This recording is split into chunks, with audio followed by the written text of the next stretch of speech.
My name is Kennel. I was 17 in 2021, living with my parents in a quiet suburban neighborhood. It was a place where nothing ever happened.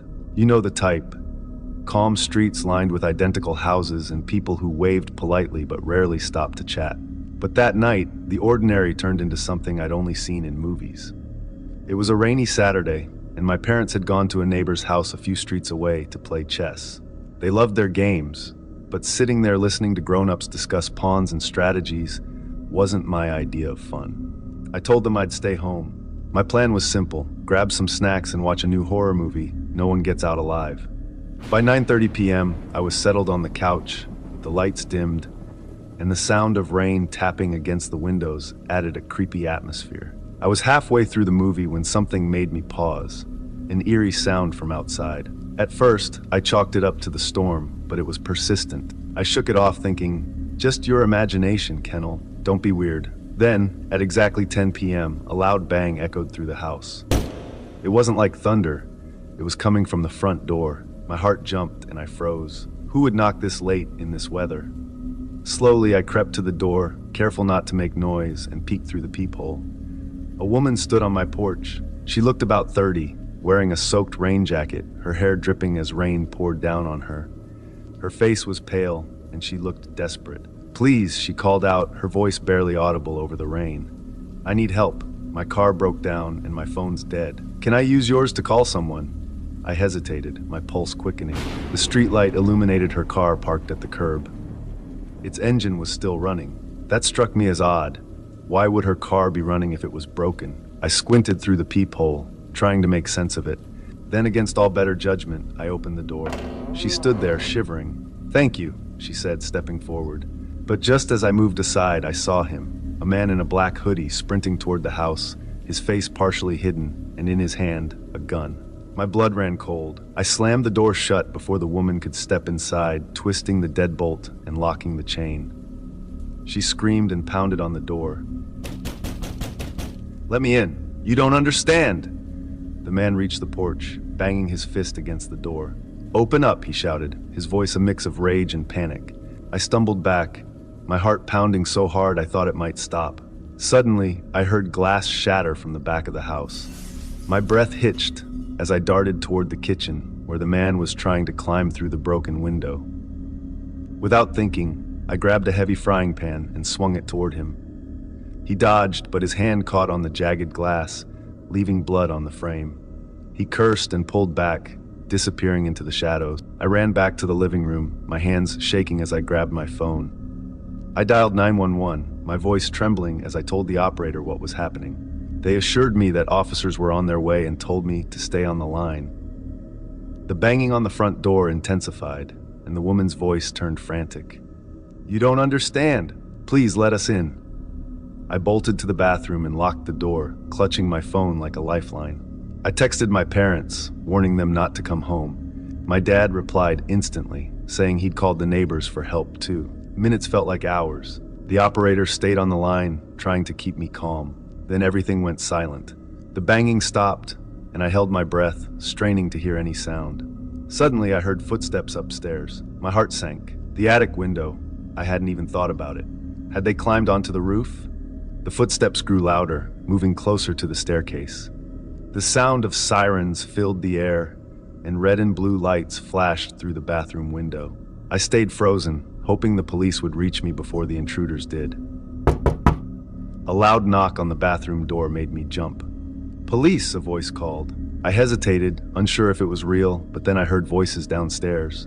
Summoning all my courage, I unlocked the door and peeked out. Officers were moving through the house, their flashlights scanning every corner. "It's clear," one of them said, but his tone didn't reassure me. The attic window was open, but the intruders were gone. The police took my statement while other officers searched the neighborhood. My parents arrived minutes later, their faces pale with worry. My dad hugged me so tightly I could barely breathe. "We're not leaving you alone again," he said. The police found the woman's car abandoned a few streets away. It was stolen.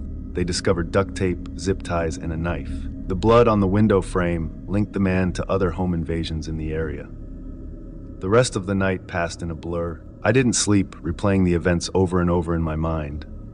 What would have happened if I'd let them in? The thought made my stomach turn. The woman and the man were never caught, and that's what haunts me the most.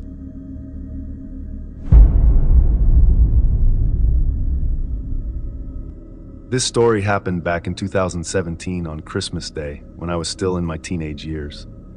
My family was hosting a big gathering, and all my first, second, and third cousins were coming over. I was excited because it had been 3 years since I'd last seen many of them. It felt like the perfect time to catch up and celebrate together. Everyone started arriving between 11:30 and 1. The house was lively with greetings and laughter, and the dining table quickly filled with dishes everyone brought to share. My dad's cousin Lester came too. He got a fruit salad and a cheerful attitude, though I noticed something unusual about him. I'd never met him before, because he lived in California while we lived on the East Coast, so maybe it was just me adjusting to his personality. Still, something about him felt off. Lunch was served around 2:30, and everyone sat down to talk and eat. We shared stories about what had been happening in our lives, and the conversation was full of energy. It was nice to see everyone reconnecting after so much time apart. After lunch, we all took our plates to the kitchen. While I was helping tidy up, my phone vibrated in my pocket. It was a call from my best friend, Elsa. I picked up and walked to my room for privacy, since I didn't want anyone overhearing our conversation. We mostly talked about our Christmas plans and what gifts we got. After about 15 minutes, I hung up the phone and stretched, ready to rejoin the party. Just then I heard a knock at my door. It was Lester. I was a bit surprised. Why would he want to talk to me? Still, I told him he could come in. He stepped into the room, glancing around curiously. "Hey there," he said. "How's school going?" I told him it was fine and that I was enjoying my freshman year of high school. He asked a few more questions about my favorite classes and teachers, which seemed normal enough. But then he asked something strange. "Have you ever noticed anything unusual in this house?" I blinked at him. "Unusual? Like what?" He tilted his head and smiled in a way that made me uneasy. "Oh, I don't know," he said. "Sometimes old houses have their secrets." I didn't know what to say, so I just shrugged and told him I hadn't noticed anything. He nodded, muttered something under his breath, and left the room. I couldn't shake the odd feeling he left behind. Later, as the afternoon turned into evening, the family gathered in the living room to open presents. Everyone was laughing and chatting, but I noticed Lester sitting off to the side, staring out the window. He looked deep in thought, almost worried. When I asked if he was okay, he just smiled and said, "Oh, I'm fine, just enjoying the view." The strange thing was, there wasn't much of a view outside. It was dark, and all you could see was the faint outline of our backyard trees. As the night went on, Lester's behavior became even stranger. He wandered around the house, sometimes stopping to stare at random objects, like the family photos on the wall or the antique clock in the hallway. At one point, I saw him standing by the basement door, staring at it. When I asked him what he was doing, he quickly turned and said, "Oh, nothing. Just curious." Curious about the basement? It was just an old, unfinished space where we kept storage boxes. There was nothing interesting about it. Around 9 p.m., most of the family decided it was time to leave. People hugged goodbye, thanked us for hosting, and trickled out the door. Soon, it was just my immediate family and Lester. My parents invited him to stay overnight since it was too late for him to drive to his hotel. I didn't like the idea, but I didn't say anything. Later that night, I was lying in bed, scrolling through my phone, when I heard something creak downstairs. It sounded like someone walking around. I figured it was just my dad checking the doors, or maybe Lester getting a drink of water. But then I heard the basement door open, followed by faint footsteps descending the stairs. Curiosity got the better of me. I tiptoed out of my room and peeked down the hall. The basement light was on. Quietly, I made my way to the top of the stairs and looked down. There was Lester, standing in the middle of the basement, holding a flashlight and examining something on the floor. "Lester," I called out. He jumped and quickly turned off the flashlight. "Oh, hi," he said, trying to sound casual. I couldn't sleep, so I thought I'd take a look around. You know, basements are fascinating. Fascinating? That was the last word I'd use to describe ours. It was just old shelves, dusty boxes, and a few cobwebs. I didn't know what to say, so I just stood there, watching him.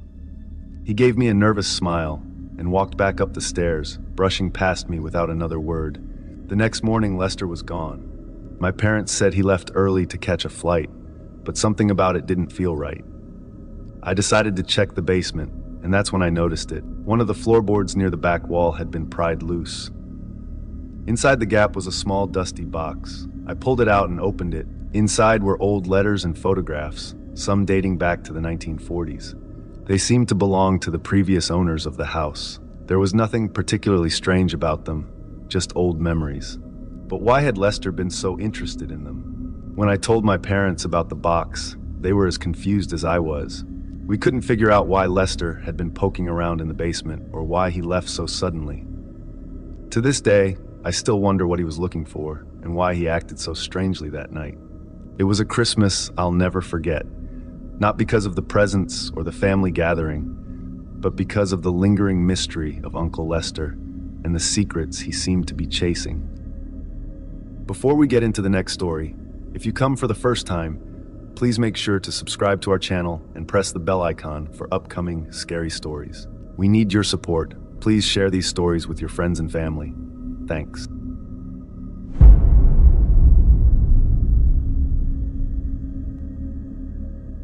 Back in 2019, I started my freshman year at Queens College in New York City. Now, a senior, I look back on those years with mixed emotions. At the time, I was nervous but excited to begin my film studies. Being from Chicago, I only went home for breaks, spending most of my time on campus. Orientation day was nerve-wracking. I wasn't sure if I'd make friends or fit in.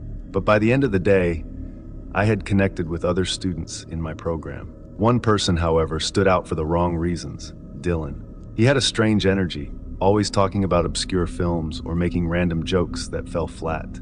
At first, I thought he was just socially awkward, but something about him seemed off. As weeks went by, Dylan's behavior became increasingly uncomfortable. He inserted himself into conversations uninvited and often spoke loudly about bizarre topics no one could relate to. Our small friend group tolerated him because he was persistent, but none of us liked having him around. Then, one evening over dinner, Mary Kate, one of my friends, mentioned something that made us all uneasy. "Did you hear about Dylan?" she asked. "A couple of girls said he's been following them back to their dorms." They're freaked out. My stomach dropped. The idea of Dylan stalking anyone wasn't surprising, but hearing it confirmed made it real. From then on, I kept my distance, avoiding him as much as possible. Still, he always managed to find his way to our group, talking as if nothing was wrong. One afternoon, Dylan joined us uninvited at lunch. His usual nonsensical chatter turned darker when he asked, "Why does everyone look at me like I'm a freak? What's their problem?" I wanted to stay silent, but he kept pushing. Finally, I snapped. "Maybe it's because you don't respect people's boundaries, Dylan. Not everything has to be about you." His face twisted in anger, but he didn't say anything. He stood abruptly and stormed off. That should have been the end of it, but things escalated in ways I never expected. Thanksgiving break arrived, and I flew back home to Chicago. My parents were thrilled to have me home, and I spent my time catching up on sleep and relaxing. One night, around 9:30 p.m., I was in my bedroom scrolling through my phone when I heard a knock on my window. At first, I thought it might be a prank. My room was on the ground floor, but no one had ever knocked on my window before. Curious, I pulled back the curtain and froze. Standing there, illuminated by the faint glow of the streetlights, was Dylan. My heart raced. How was he here? Why was he at my house? I dropped the curtain and backed away, panic surging through me. My parents were in the living room, so I bolted to tell them what I'd seen. "Mom, Dad, Dylan's outside my window," I blurted out. "Who?" my dad asked, frowning. "A guy from school. He's been acting weird and now he's here." My mom stood up immediately. "Let's check." We went back to my room and she peeked out the window. "There's no one here," she said, her voice calm but skeptical. "He was right there," I insisted, my voice shaking. "Maybe you're just stressed," my dad said. "It's late. Get some rest." I didn't argue, but I knew what I'd seen. For the rest of the night, I couldn't sleep. My mind raced with questions. How did Dylan know where I lived? Had he been following me? The following days were tense. Every time I walked past a window or went outside, I felt like I was being watched. I tried to rationalize my fear. Maybe it wasn't Dylan. Maybe it was just a coincidence, someone who looked like him. But deep down, I couldn't shake the feeling that I wasn't safe. Back at school, Dylan was no longer attending classes. Rumors swirled that he'd been expelled for harassing other students. While it was a relief not to see him on campus, the sense of unease lingered. One night, I stayed late in the library to finish a project. As I walked back to my dorm, I felt the distinct sensation of being followed. I glanced over my shoulder and saw a figure in the distance. It was too dark to make out who it was, but my instincts screamed at me to hurry. I quickened my pace, heart pounding until I reached the safety of my dorm. Over the next few weeks, I started noticing subtle signs that someone might be watching me. A notebook I thought I'd left in my dorm was suddenly in my backpack. My dorm key went missing for a day before mysteriously reappearing on my desk. I couldn't prove anything, but I knew Dylan was behind it. One evening, I returned to my dorm after a late class and found a note taped to my door. The handwriting was shaky and barely legible, but I recognized the signature, Dylan. The note read, "You don't get to ignore me. We're not finished." Fear turned to anger. I took the note to campus security and explained everything that had happened, from the stalking to the incident at my home. They assured me they'd look into it and encouraged me to stay vigilant. Despite their assurances, I felt exposed and vulnerable. That night, I heard footsteps outside my window again. This time, I didn't look. Instead, I called campus security and reported the disturbance. They arrived within minutes, but whoever had been outside was gone. They found fresh footprints in the snow leading away from my window, confirming my fears. Eventually, the sighting stopped and Dylan disappeared from my life. I never learned what happened to him, but the experience left a lasting mark. I started taking precautions, double-checking locks, avoiding walking alone at night, and being mindful of who I shared personal information with.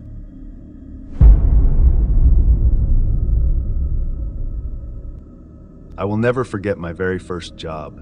As a high school senior eager to earn extra cash over the summer, I jumped at the opportunity to work at a small but cozy theater. It wasn't far from my neighborhood, paid decently, and the job posting promised no experience required. The idea of working in a cinema, surrounded by popcorn and movies, seemed ideal. I applied and was quickly hired. The theater manager, Mr. Reynolds, had a quiet intensity about him. His instructions were straightforward. Clean the counters and the cinema seats, take out the trash, restock concessions, and help your coworker with tickets. Oh, and one more thing, don't linger after 2 a.m. Lock up and leave immediately. No exceptions. His tone was so serious, almost ominous, but I was too thrilled about my first job to care. The first month was uneventful. My coworker, Alexa, was friendly but kept mostly to herself, and our shifts passed smoothly. The pay was better than I'd expected, though I never questioned it. But as I settled into the routine, I began noticing strange things. Alexa seemed nervous on certain nights, especially on weekends. She worked fast, rushing to close up by 1:30 a.m., and she would insist I do the same. Once, I caught her whispering to Mr. Reynolds, their voices low and tense. When I asked her about it, she brushed me off with a forced smile. "Nothing important. Just lock up quickly, okay?" I didn't press her, but the unease grew. It happened on a quiet Friday night, just before closing. Alexa had left early, leaving me to lock up alone. I didn't mind, it gave me time to finish cleaning at my own pace. The theater was empty, the last movie ended hours ago, and the silence was oddly comforting. Until I saw it. While wiping the concession counter, I glanced up and caught a glimpse of something in the reflection of the glass display. At first I thought it was a smudge, but the shape moved. It was faint, barely visible, but unmistakable. A figure standing at the far end of the lobby, motionless and cloaked in shadow. I spun around, heart pounding, but the lobby was empty. "Get a grip," I muttered, shaking my head. It was late and I was tired. Still, my pulse refused to calm. I finished cleaning as quickly as possible, locked up, and headed to the dumpster to throw out the trash. The parking lot was eerily still, bathed in dim, flickering streetlights. As I approached the dumpster, I heard soft footsteps behind me. I froze, the footsteps stopped. My chest tightened as I spun around, the silence pressing in. Then, from the corner of my eye, I saw movement, a shadow slipping behind the theater's side wall. My breath hitched as adrenaline surged through me. Without thinking, I dropped the trash bag and bolted back inside, locking the door behind me. But when I glanced at the glass doors, I saw it again. The figure stood just outside, its face obscured by what looked like a mask. It was watching me, The next day, I went straight to Mr. Reynolds and told him everything. To my shock, he didn't seem surprised. "You probably imagined it," he said, his tone flat. "No, I didn't," I insisted. "There was someone outside, wearing a mask." His jaw tightened. "Stay focused on your tasks and lock up on time. That's all I'll say." Frustrated, I turned to Alexa for answers. She hesitated but finally confided in me. "This place, it's weird. I've seen things too," she admitted. "Shadows, whispers, even footsteps when no one's around. It's why I don't stay late." I stared at her, my stomach churning. Why doesn't anyone say anything? Why are we still working here? She shook her head. "Mr. Reynolds won't talk about it, but I've heard rumors about a man who used to work here years ago. He was disturbed, obsessed with the late-night screenings. One night, he snapped and attacked a coworker during his shift. He wore a mask to hide his identity, but they caught him eventually. Some people say his spirit lingers, replaying his final moments." My blood ran cold. The following Saturday, Alexa called in sick, leaving me alone again. I was determined to finish early and avoid any late-night encounters, but the theater seemed different that night. The air felt heavier, charged with an unexplainable energy. Every sound, the creak of the floor, the hum of the projector, set me on edge. As I cleaned the last theater room, the lights flickered. I froze, clutching my broom as darkness swallowed the room. The emergency lights didn't come on. Then I heard it. Footsteps, slow, deliberate, coming from the aisle behind me. "Alexa," I called out, my voice trembling. No response. My heart raced as I fumbled for my phone, using its flashlight to scan the empty rows. The light caught something near the back, a figure standing just outside the glow, its head tilted unnaturally. It was wearing a mask. I dropped my phone and ran, my breath coming in ragged gasps as I burst into the lobby. The glass doors were locked, but I could see the figure outside again, its silhouette illuminated by the flickering streetlights. Suddenly, the projector in Theater 1 turned on, casting its light through the open door. A movie began to play, static at first, then distorted images of the theater itself. On the screen, I saw myself cleaning the lobby. The timestamp was from earlier that night. I backed away, trembling. The footage jumped, now showing me in the theater, cleaning the rows. Then it changed again, and I saw the masked figure, standing just behind me, so close I should have felt it. A voice whispered behind me, "You're late." I screamed, bolting for the emergency exit. The door wouldn't budge. The whisper came again, closer this time. "Time's up." In a blind panic, I slammed my shoulder against the door, and it finally gave way. I stumbled into the parking lot, tears streaming down my face as I sprinted into the night. I quit the next morning, ignoring Mr. Reynolds' calls. Alexa texted me, asking what happened, but I couldn't bring myself to explain. Rumors spread about mysterious accidents and employees who disappeared during their shifts. I don't know what haunted that place, whether it was the ghost of the masked man or something far worse.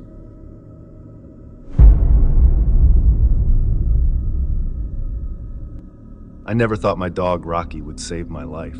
Rocky is a German Shepherd with brown fur, sharp black markings, and a big fluffy tail. He's loyal and protective, but I always thought of him as just a sweet, loving pet. That was until one terrifying night proved how much more he was. It was late November, and the nights had started to get colder. I live alone in a small, cozy house at the edge of the woods. It's peaceful here, away from the noise of the city. Rocky and I spend most evenings curled up on the couch, him by my feet, while I read a book or watch TV. The quiet is something I've grown to love, but it can feel eerie at times, especially when the wind howls through the trees like it did that night. I remember sitting on the couch, wrapped in a blanket, sipping tea. Rocky was lying near the door, his head resting on his paws, looking half asleep. It had been a long day and I was ready to head to bed. The sound of the wind made the house creak, which wasn't unusual, but it felt louder that night. I tried to brush it off, telling myself it was just my imagination. As I got up to turn off the lights, Rocky suddenly lifted his head. His ears perked up, and he stared at the door with an intensity. "What is it, boy?" I said, though I didn't expect an answer. Rocky didn't move. He just kept staring, his body tensing up like he was ready to pounce.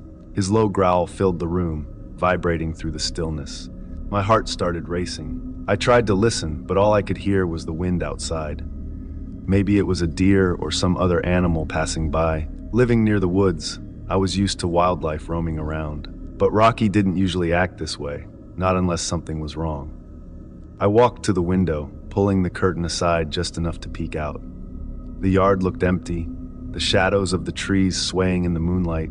I let out a small sigh, relieved, and turned back to Rocky. "See, there's nothing out." Before I could finish, Rocky sprang to his feet, barking loudly. He rushed to the door, his nails scratching the wooden floor as he skidded to a stop. My stomach twisted. I didn't see or hear anything, but Rocky's behavior was telling me something wasn't right. I grabbed my phone, just in case. Then I heard it, a soft, faint sound, like the crunch of footsteps on the gravel outside. It was so quiet, I almost convinced myself I was imagining it. But Rocky barked again, louder this time, his nose pressed against the bottom of the door. Someone was out there. My hands started shaking as I dialed the emergency number. My voice trembled as I told the dispatcher what was happening. She assured me someone would be on the way. But in the meantime, she told me to stay calm and keep the line open. That was easier said than done. I backed away from the door, clutching the phone tightly. Rocky stayed where he was, growling low and deep, his tail stiff like a board. Suddenly, there was a loud bang, a knock at the door. No, not a knock. It was harder than that, like someone was trying to force their way in. My heart leaped into my throat. Rocky's barking turned fierce, almost wild. His teeth bared as he threw his full weight against the door, as if he could push whoever it was back outside. The sound of splintering wood made me gasp. I realized whoever was on the other side was determined to get in. "Get away from the door!" I shouted, though I doubted they could hear me over Rocky's barking. My voice cracked, panic making it hard to think straight. I backed further into the living room, scanning for anything I could use to protect myself. My eyes landed on the fireplace poker, and I grabbed it, holding it tightly. The door burst open with a loud crash, pieces of the frame scattering onto the floor. A man stepped inside, wearing dark clothes and a mask that hid his face. He was tall and broad, and just his presence was enough to freeze me in place. But Rocky didn't hesitate. With a ferocious snarl, Rocky launched himself at the intruder. He moved so fast it was like a blur. The man stumbled back, clearly not expecting the full force of an angry German shepherd. Rocky clamped his jaws onto the man's arm, growling and shaking his head violently. The man screamed a raw, guttural sound that sent shivers through me. For a moment I just stood there, too stunned to move. But then I snapped out of it. I yelled at the man to leave, my voice shaky but loud. Rocky didn't let go, his teeth sinking deeper as the man tried to wrestle free. Blood stained the man's sleeve, and I could see the panic in his eyes even through the mask. The man finally managed to shove Rocky off, but not before Rocky had done serious damage. He bolted out the door, clutching his arm, and disappeared into the darkness. Rocky chased him to the edge of the yard before stopping, barking after him until the night was quiet again. I sank to the floor, shaking all over. Rocky trotted back to me, his tail wagging as if nothing had happened. His mouth and fur were smeared with blood, but he didn't seem hurt. I threw my arms around him, tears streaming down my face. "Good boy," I said over and over. "You're such a good boy." The police arrived not long after. They took my statement and examined the damage to the door. One officer knelt down to pet Rocky, calling him a hero.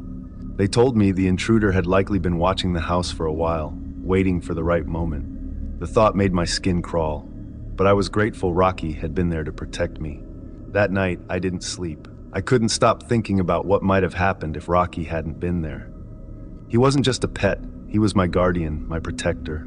Even now, I can't walk past the broken door without feeling a pang of fear. But then I look at Rocky, lying by the fireplace, his eyes watching me closely, and I know I'm safe. Rocky saved my life, and I'll never forget it.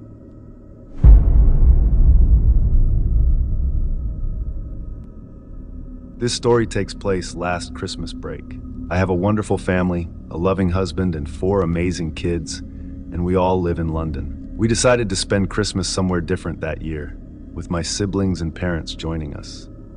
Greenland felt like the perfect escape, a land of snowy landscapes and serene quiet, far removed from the bustle of the city. Little did we know, it would become a nightmare we'd never forget. It was December 23rd when we caught a late-night flight to Greenland. The trip was uneventful, though long, and we arrived at nearly 11 p.m., exhausted from the journey. After picking up a rental car, we drove to a cozy chalet just 10 minutes away. The house was quaint and peaceful, tucked amid snowy hills. The minute my head hit the pillow that night, I was out cold. The next day was perfect. We explored the area, marveled at the untouched beauty of the tundra, and enjoyed quality time together. By nightfall, I was convinced this would be one of the most cherished holidays of my life. But that thought was fleeting. The big day arrived, and we started it joyously. The living room lit up with laughter as the kids tore open presents. We had a hearty breakfast, and by noon, the whole family piled into the car for a short drive to a nearby mountain for a hike. The trail was breathtaking, lined with frosted trees and glittering snow. 15 minutes into the hike, we stopped to take photos. Everyone was in high spirits. That's when it happened. Out of nowhere, 3 men appeared, their faces obscured by black ski masks. My heart dropped as I registered what was happening. One of them held a knife. The other 2 carried small but intimidating pistols. "Don't scream. Don't run," the tallest of them said, his voice cold and detached. The children huddled close to my husband and me. Fear tightened around my chest as the reality sank in. We were completely isolated, far from any help. "Give us everything you have," one of them barked, waving his pistol. My siblings and I scrambled to comply. We handed over phones, wallets, watches, anything we could think of. The men were methodical, snatching our belongings and stuffing them into a backpack. My husband tried to stay calm, murmuring reassurances to the children, but I could see the anger and helplessness in his eyes. The third man, shorter and jittery, rifled through our bags. "That's it? This is all you've got?" he snapped, sounding frustrated. "Please," I said, my voice shaking. "We don't have anything else. Just take it and leave us alone." He didn't look convinced. After what felt like an eternity, the men began backing away. For a moment, I thought the ordeal was over. But then, without warning, the shorter man grabbed my youngest son, Liam, who was only 6 years old. "No, stop!" I screamed, lunging forward, but the tallest man shoved me back roughly.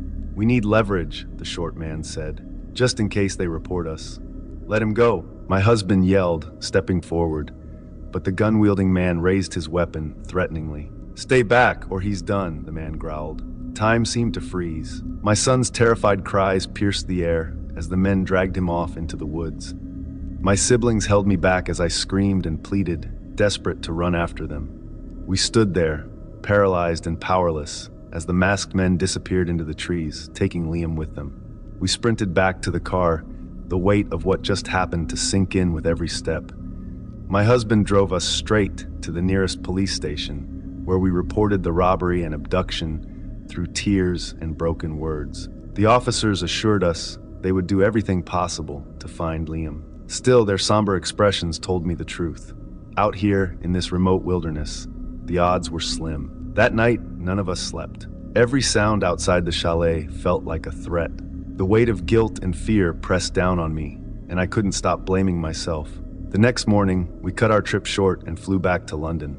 Christmas had come and gone, but all I could think about was my missing son. The days that followed blurred into a haze of grief and disbelief.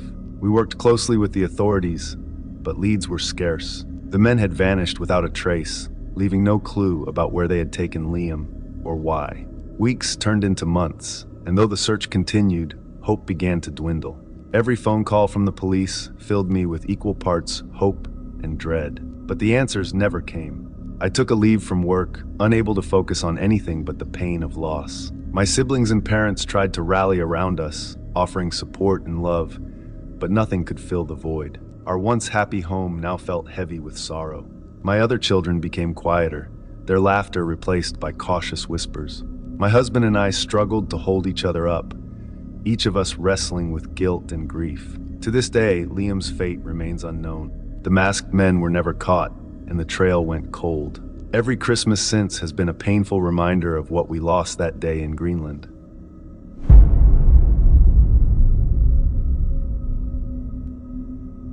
This happened in 2017. My friend Eric and I were in Texas for a weekend trip, just looking for something fun to do. Eric had always been the adventurous one, always finding the weirdest things to check out. That time, he heard about an abandoned mental hospital on the edge of town. "People say it's haunted," Eric said, grinning like he'd just found a treasure map. "Let's see if it's true." I wasn't thrilled about the idea, but I wasn't going to let Eric call me a chicken. Plus, it was daylight. What could happen in broad daylight? When we got there, the hospital looked like something out of a horror movie. It was huge, with broken windows and graffiti covering the walls. The front door hung crookedly on its hinges, swaying slightly in the breeze. The whole building seemed to groan and creak like it was alive. "Looks like it'll fall on us," I joked, kicking at some rubble near the entrance. Eric laughed and marched inside. I followed, though my stomach felt uneasy. The air inside was stale, filled with the smell of mold and something metallic. Sunlight streamed through the broken windows, but it didn't make the place feel any less creepy. The hallway stretched out ahead of us, long and dark, lined with doors that were mostly closed.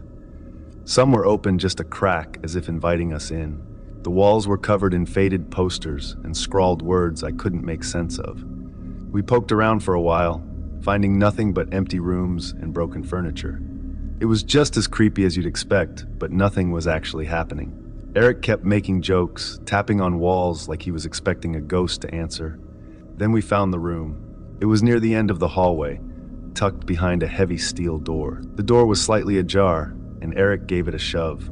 The hinges screamed as it swung open. Inside, the room was bare except for a few old chairs and a table. The walls had strange symbols painted on them in black, and the air felt colder here, though I couldn't figure out why. We stepped in, and that's when we heard it. The sound of children laughing. It was faint at first, like it was coming from far away. But it grew louder, echoing off the walls until it sounded like the laughter was all around us. Eric froze for a second, and I felt my heart start to race. "Kids," he said, rolling his eyes. "They're probably outside, trying to mess with us." We heard a soft thud like a small rock hitting the wall. Then another. "They're throwing rocks now," Eric muttered, annoyed. "Let's go teach them a lesson." We stepped out of the room and headed down the hallway, following the sounds of laughter and stones. The building seemed even quieter now, the air heavier somehow. When we reached the front door, Eric pushed it open and stormed outside. I followed, squinting in the sunlight, but there was no one there. We looked around the overgrown yard and checked behind the bushes and trees. Nothing. The place was empty. The laughter had stopped too, leaving an eerie silence that made my skin crawl. "There's no way they ran off that fast," Eric said, frowning. We were right behind them. "Maybe they're hiding," I suggested, though I didn't believe it myself. The area was so open that there was nowhere for anyone to hide. Eric called out, "Hey!" "Nice try, but we're not scared." His voice echoed, but there was no response. We stood there for a minute, just listening. The only sounds were the wind rustling the grass and the distant hum of traffic. Then faintly we heard it again, the laughter. It was coming from inside the building. Eric and I looked at each other, and for the first time, he looked nervous. "That's not funny anymore," he said. I didn't answer. My chest felt tight, and my hands were clammy. The idea of going back inside didn't sit right with me, but we had to figure out what was going on. We walked back into the hospital, moving slower this time. The laughter had stopped again, but the silence felt heavier now, like the building was holding its breath. When we reached the room again, the door was wide open, though I was certain we'd left it only partially closed. Inside, the chairs and table were gone. Eric muttered a curse under his breath. "Let's just leave, man. This place is messing with us." For once, I didn't argue. We turned and walked quickly down the hallway, not stopping until we were back outside. We didn't say much on the way back to the car. Eric kept looking over his shoulder like he was expecting something to follow us. I felt the same way, though I didn't want to admit it.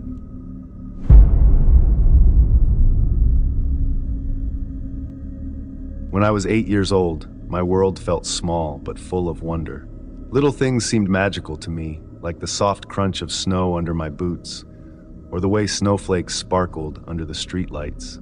One winter night, while the world outside was blanketed in fresh snow, something happened that I still can't explain. My dad had just tucked me into bed like he did every night.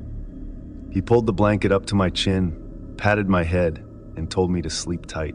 I nodded, but my mind wasn't on sleep. Through the thin curtains of my window, I could see the flakes falling steadily, and all I could think about was how pretty the world must look outside. It was a cozy night. The heater hummed quietly, and the sound of the snowplow in the distance made everything feel safe. I waited until I heard my dad's footsteps fade down the hall and the creak of his bedroom door closing. Then, I kicked off my blanket and tiptoed over to the window. Pulling the curtain aside, I pressed my face against the cold glass. The snow was coming down thicker now, glowing orange under the streetlights. The yard looked like something out of a Christmas card, untouched and smooth, with only a few tiny footprints leading toward the woods. I wondered if those were from a rabbit or maybe a fox. I stood there, lost in thought, for about 5 minutes.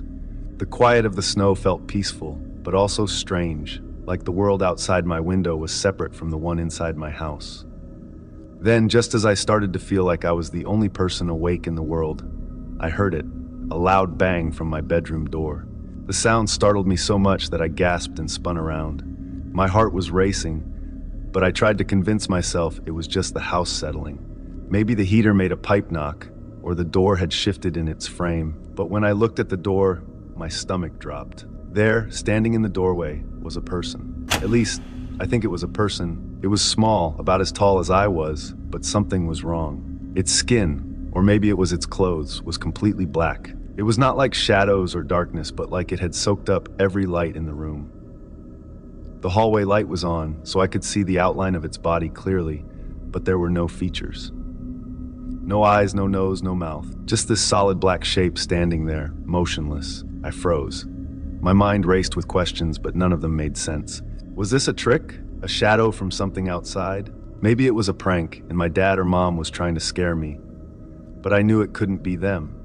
This thing was too short to be my dad, and my mom wouldn't have stood silently in the doorway like that. "Hello," I whispered, my voice shaky and small. The thing didn't move. It didn't answer. I wanted to scream for my parents, but I couldn't. My throat felt tight, like my body had decided that staying quiet was the only safe thing to do. After a few seconds, or maybe it was minutes, I can't remember, I turned back to the window. I don't know why. Maybe I thought if I ignored it, it would go away. Maybe I was too scared to keep looking at it. I tried to focus on the snow again, but the magic was gone. The yard didn't look peaceful anymore. It looked cold and empty, like the whole world had been wiped clean. I don't know how long I stood there, staring out the window. It felt like hours, but it was probably only a minute or two. Finally, I worked up the courage to glance back at the door. The black figure was gone. I ran to my bed, dove under the covers, and pulled the blanket over my head. My heart was pounding so hard I could feel it in my ears. I stayed like that for the rest of the night, too scared to move. The next morning, I told my parents what had happened. They both looked at me with the same expression, half concerned, half amused. "It was probably just a dream," my mom said, patting my hand. My dad nodded. "Or maybe you saw your shadow. The light from the hall could have made it look funny." I knew they didn't believe me, but I also knew what I saw. It wasn't my shadow, and it wasn't a dream. I was awake. I was wide awake. That thing, whatever it was, didn't come back. At least I've never seen it again. But sometimes on winter nights when the snow is falling and the house is quiet, I think about it. What was it? Why was it there? And most importantly, why didn't it do anything? Those questions still haunt me, even now. I don't know if I'll ever have answers, but I do know one thing. I'll never look out the window at night again.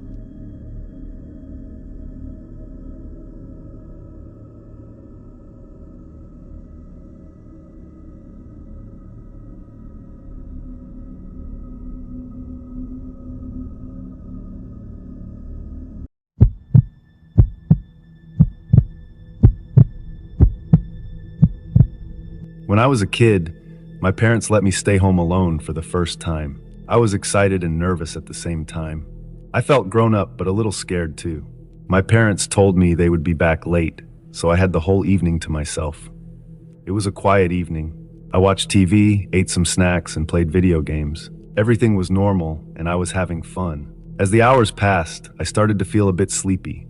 I decided to go to bed early because I wanted to prove to my parents that I could be responsible. I went to my room and changed into my pajamas. I brushed my teeth and turned off the lights.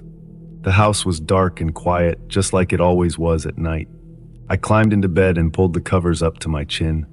I closed my eyes and tried to fall asleep. Suddenly, I heard a loud noise coming from the basement.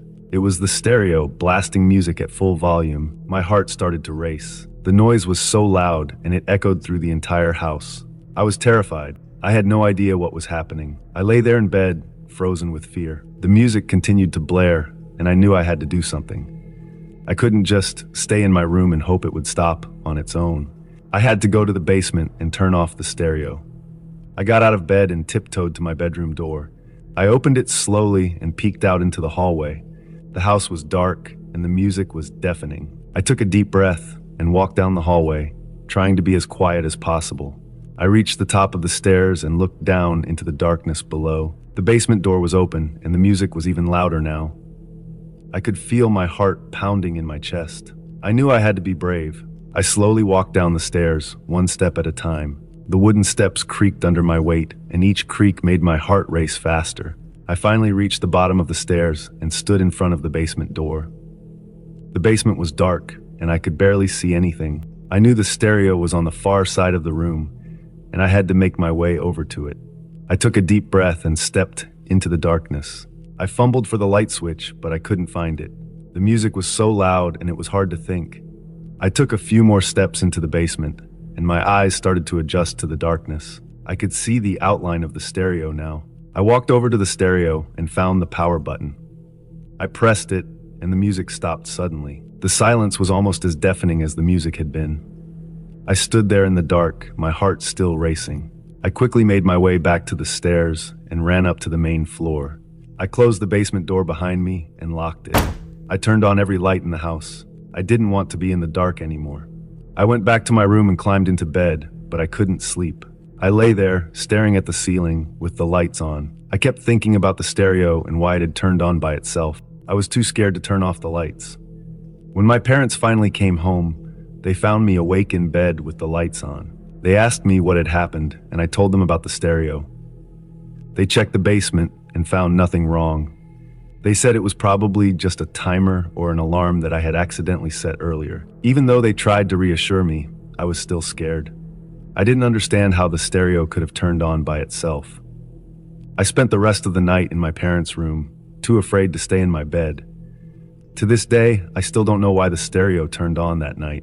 Maybe it was just a timer, or maybe it was something else. But I survived that night, and I learned how to be brave even when I was scared.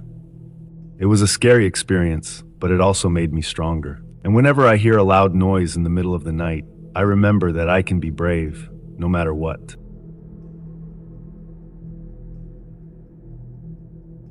Last September, I decided to drive from my home in the city to visit my grandparents, who lived in a small town 5 hours away. It was late at night, around 11 p.m., and the highway was almost empty. I liked driving at night because there was less traffic, and I found it peaceful.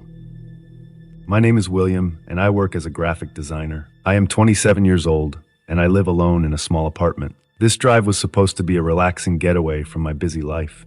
Little did I know, it would turn into the scariest night of my life. The highway stretched out in front of me, a long ribbon of dark asphalt with only my headlights cutting through the blackness. The trees on either side of the road looked like tall, silent guardians watching over my journey. The hum of my car's engine and the occasional rustle of wind were the only sounds I heard. About an hour into the drive, I noticed the fuel gauge was getting low. I hadn't seen a gas station for a while, and I began to worry.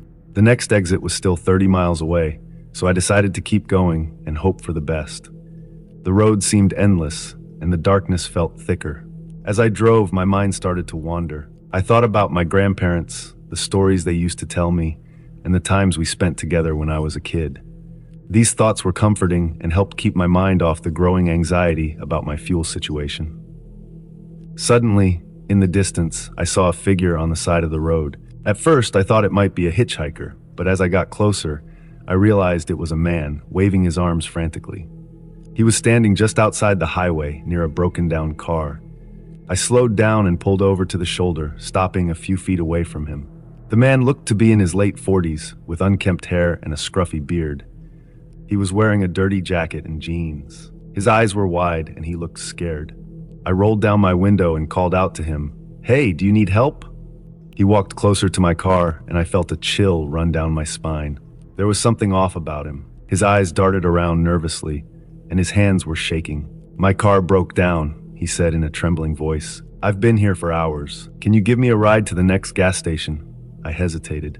Everything about this felt wrong, but I couldn't just leave him there. I decided to help, but I would be cautious. I unlocked the passenger door and motioned for him to get in. "Thank you," he said, getting into the car. He smelled like he hadn't showered in days, and the stench filled the small space. I rolled down my window a bit to let in some fresh air. We drove in silence for a few minutes. I kept glancing at him out of the corner of my eye. He was fidgeting with his hands and kept looking over his shoulder as if expecting someone to appear.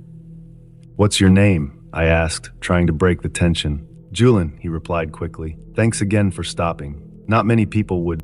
I nodded and focused on the road. The darkness seemed even more oppressive with him in the car. My instincts were screaming at me that something was very wrong. After what felt like an eternity, we saw the lights of a gas station up ahead. Relief washed over me. I pulled into the station and parked next to a pump. "This is it," I said, trying to sound cheerful. "You should be able to get some help here." Julian didn't move. He stared straight ahead, his face pale. "I can't go in there," he whispered. "They're after me." "Who's after you?" I asked, my heart pounding. He turned to look at me, his eyes wild with fear. "The people who did this to my car. They want to hurt me. Please, you have to help me." I didn't know what to do. I was scared, and my instincts told me to get away from him as quickly as possible. But I couldn't just abandon him if he was in danger. "Stay here," I said. "I'll go inside and see if I can find someone to help." I got out of the car and walked towards the gas station. The clerk inside looked up as I entered. He was a young guy, probably in his early 20s, and he seemed bored. "Hey," I said, trying to keep my voice steady. "There's a guy in my car who says his car broke down, and he's in trouble. Can you call the police?" The clerk raised an eyebrow and picked up the phone. "Sure thing, man." I thanked him and went back outside. Julian was still in the car, his eyes fixed on the rearview mirror. I got back in and told him the police were on their way. For a moment, he seemed to relax. Then he looked at me with a haunted expression. "You don't understand," he said. "They'll find me. They'll find us both." I didn't know what to say. The fear in his voice was real, and it sent shivers down my spine. We waited in tense silence until the flashing lights of a police car appeared. The officers approached the car, and I explained the situation. They asked Julian to step out of the vehicle, and he reluctantly complied. One of the officers spoke to him while the other stayed with me. "Is he in some kind of trouble?" I asked, my voice shaky. The officer glanced at his partner and then back at me. "We don't know yet, but you did the right thing by calling us. We'll take it from here." I watched as they led Julian to their car. He looked back at me one last time, his eyes filled with a mix of fear and gratitude. As I drove away from the gas station, my heart was still racing. The highway seemed even darker now, and the silence was heavy. I couldn't shake the feeling that I had narrowly escaped something terrible. I made it to my grandparents' house just before dawn. They welcomed me with open arms, and I tried to put the night's events behind me. But the image of Julian's terrified face stayed with me. Even now, whenever I drive on a lonely highway at night, I can't help but remember that strange encounter. It serves as a reminder that sometimes the real danger isn't what we can see, but what we can't. Before we get into the next story, if you come for the first time, please make sure to subscribe to our channel and press the bell icon for upcoming scary stories. We need your support. Please share these stories with your friends and family. Thanks.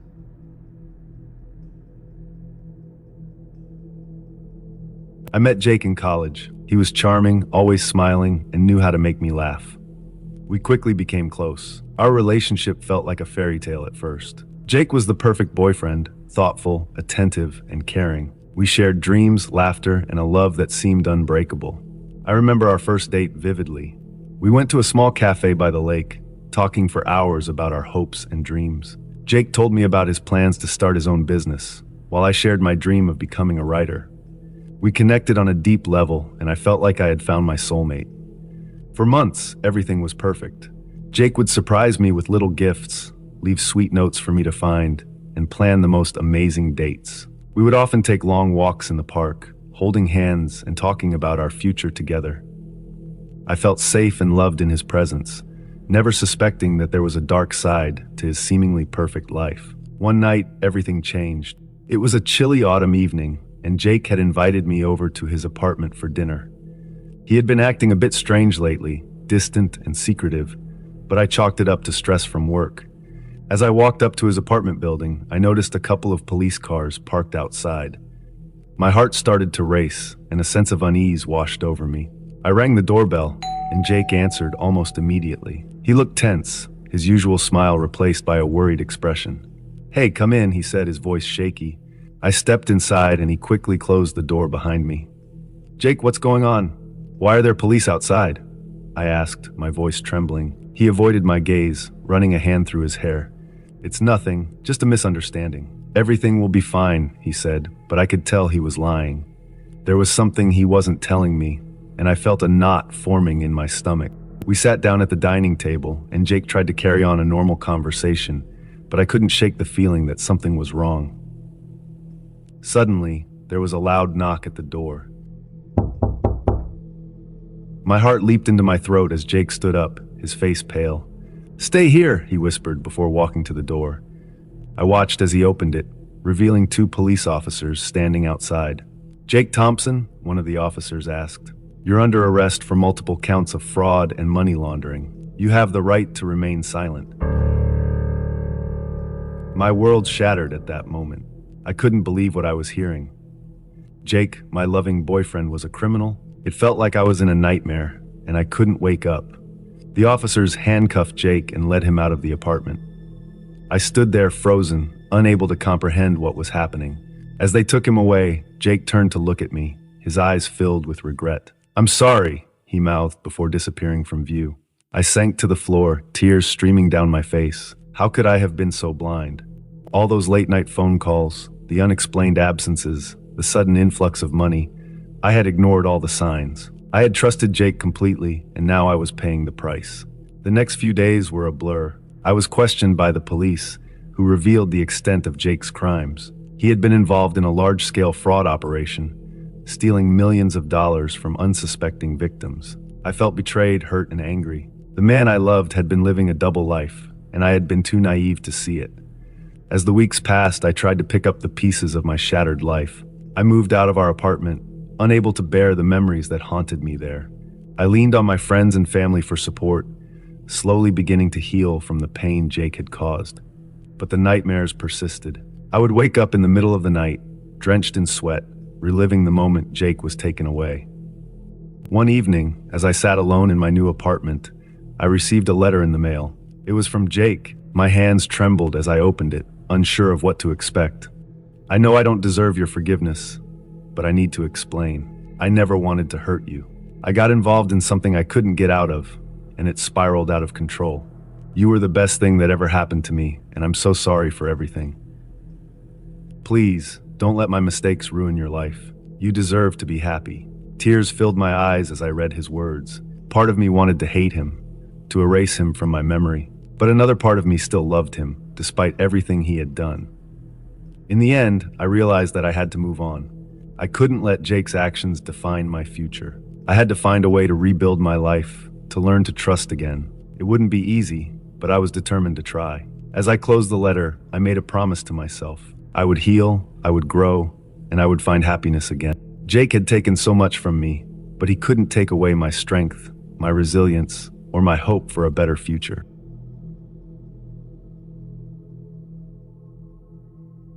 In my sophomore year of college, I worked part-time as a pizza delivery guy. It wasn't the best job, but it helped pay the bills. One night, I had a delivery that I would never forget. It was a cold, rainy evening, and the city was quiet. I was in my old car, driving through empty streets, listening to the sound of rain hitting the roof. I got a call to deliver a large pepperoni pizza to an address on the outskirts of town. The place was far away, and I had never been there before. It was a big old house surrounded by trees. It looked like it had seen better days. The lights were dim, and the yard was overgrown with weeds. I felt a chill run down my spine as I pulled up to the driveway. I grabbed the pizza, walked up to the front door, and rang the bell. It took a while, but finally the door creaked open. An elderly man stood there. He looked frail, with white hair and a wrinkled face. He wore an old cardigan and had a cane in his hand. His eyes were sharp, and his smile was unsettling. "Good evening, sir. Your pizza," I said, forcing a smile. "Ah, yes, thank you, young man," he replied. "Please come in. It's too cold to stand out there." I hesitated, but then stepped inside. The house smelled musty and the air was heavy. The walls were covered with old pictures and paintings. The furniture was antique and looked like it hadn't been moved in years. "Just put the pizza on the table," he said, pointing to a small table in the living room. I did as he asked and turned to leave. "That will be $15.50, sir," I said. "Oh, I seem to have forgotten my wallet upstairs," he said. "Would you mind waiting for a moment? It's difficult for me to climb the stairs quickly." "Sure," I replied, even though I felt uneasy. I watched as he slowly made his way up the stairs, his cane tapping on each step. While I waited, I looked around the room. There were old books and trinkets everywhere. A large grandfather clock ticked loudly in the corner. The house felt frozen in time, like a museum of someone's past life. I glanced at the stairs, wondering what was taking him so long.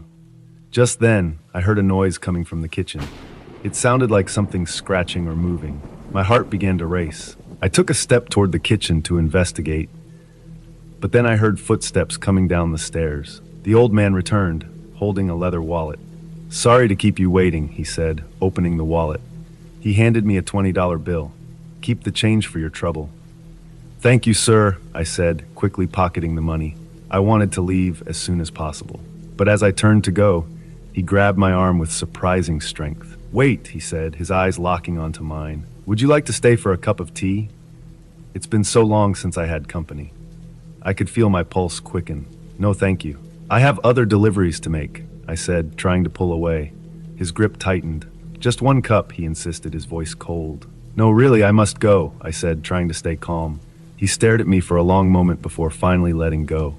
"Very well. Have a good night," he said, his voice dripping with disappointment. I hurried to the door, my heart pounding.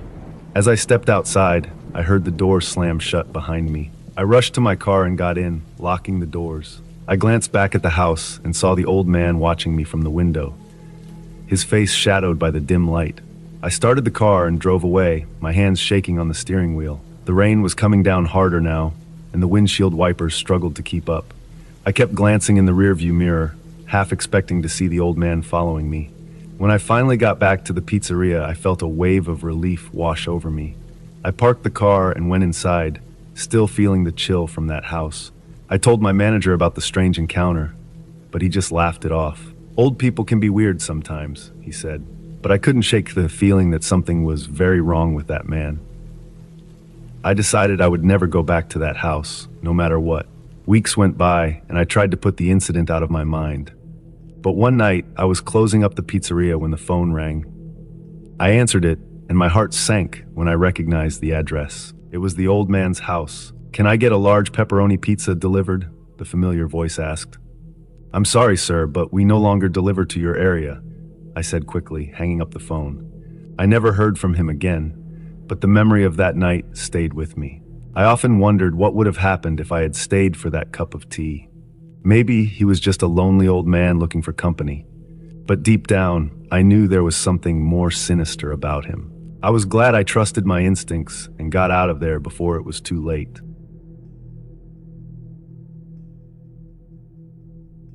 Years ago, my two friends and I decided to go camping in the quiet woods of the Pacific Northwest, PNW. It was fall, and the trees were full of orange and yellow leaves. The air was crisp and cool, perfect for a camping trip. We packed our gear and drove to a remote campsite deep in the forest. There was no one else around, and we felt like we had the whole place to ourselves. We set up our small tent near a clear, bubbling creek. The sound of the water was calming, and we were excited for a weekend away from the noise of the city. After setting up the tent, we gathered wood and built a campfire. The fire crackled and popped as we roasted marshmallows and shared stories. The sky turned dark, and a blanket of stars appeared overhead. It was peaceful and beautiful, just what we needed. As the night grew colder, we decided it was time to go to sleep. We crawled into our tent, zipped up our sleeping bags, and turned off our flashlights. The only sound was the gentle flow of the creek and the occasional hoot of an owl. I felt relaxed and started to drift off to sleep. Suddenly, I heard a muffled voice. At first, I thought I was dreaming, but then I heard it again, clearer this time. "Hello? Can you hear me?" The voice was soft and seemed to come from inside the tent. I sat up quickly, my heart pounding. My friends, Mike and Sarah, also sat up, looking just as confused and scared as I was. "Did you hear that?"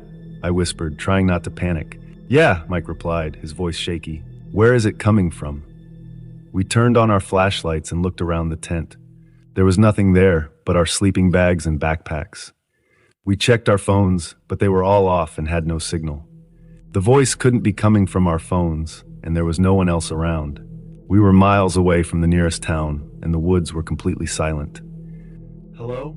Can you hear me?" The voice came again, even clearer this time. It was as if someone was right next to us, speaking through a layer of cloth. We searched the tent, looking for anything that could explain the voice. There was nothing.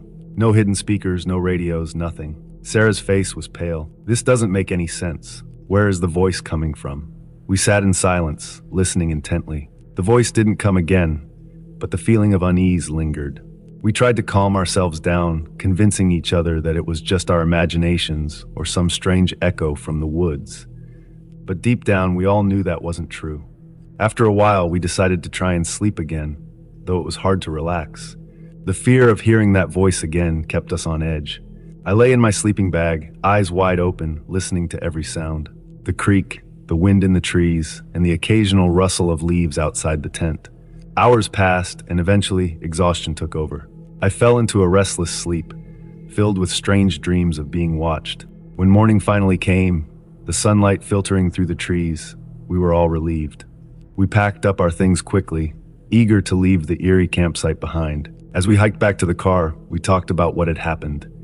We couldn't come up with any logical explanation for the voice we had heard. It remained a mystery, a chilling memory that none of us could forget. Even now, years later, I still think about that night in the PNW woods. I remember the fear, the confusion, and the feeling that something was not quite right. Whenever I go camping, I can't help but listen for that same voice, wondering if it will call out again. "Hello? Can you hear me?"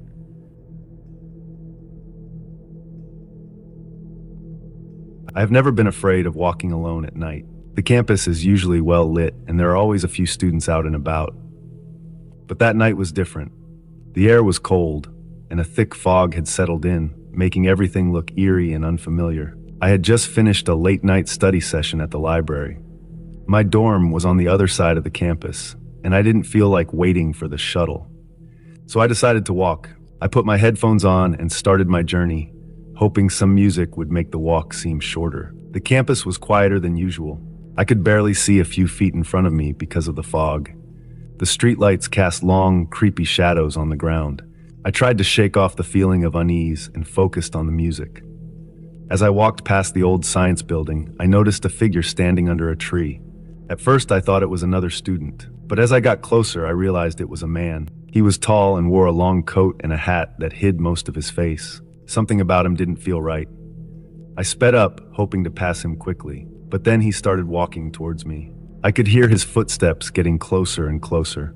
My heart began to race. I kept my eyes forward, pretending I hadn't seen him. Maybe he would just walk past me.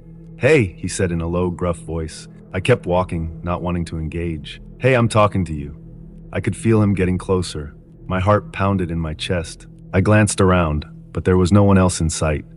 The campus felt deserted. "Do you have the time?" he asked. His voice was too close now. I didn't want to be rude, but my instincts screamed at me to get away. "No, I don't," I said quickly, my voice shaking. I kept walking, but he matched my pace. "Where are you going?" he asked. "Home," I replied, trying to keep my voice steady. He laughed, a cold, chilling sound that made my skin crawl. "You shouldn't be out here alone at night," he said. "It's dangerous." I didn't respond. My mind raced, thinking of all the self-defense tips I had read about. I knew I had to stay calm and find a way to get away from him. Suddenly, I saw the student center up ahead. It was open 24/7 and always had people inside. I quickened my pace, hoping to reach it before he could do anything. The man seemed to sense my plan. He grabbed my arm, his grip tight and painful. "Where do you think you're going?" he snarled. Panic surged through me. I yanked my arm free and started running. My heart pounded in my ears as I sprinted towards the student center. I could hear him running after me, his footsteps echoing in the silent night. I burst through the doors of the student center, panting and terrified. A few students looked up, surprised by my sudden entrance. I ran to the front desk, where a security guard was sitting. "Help," I gasped. "A man is chasing me." The guard stood up immediately, looking out the door. "Are you okay?" he asked, his voice calm and reassuring. I nodded, trying to catch my breath. The man had stopped at the door, staring in at me with cold, dark eyes. The guard walked towards him, and the man turned and disappeared into the fog. I stayed at the student center for a while, surrounded by other students. The security guard offered to walk me back to my dorm, and I gratefully accepted. As we walked, I couldn't shake the feeling of being watched. The fog seemed to press in on us, making the campus feel like a different world. But with the guard by my side, I felt safer. When we finally reached my dorm, I thanked the guard and quickly went inside, locking the door behind me.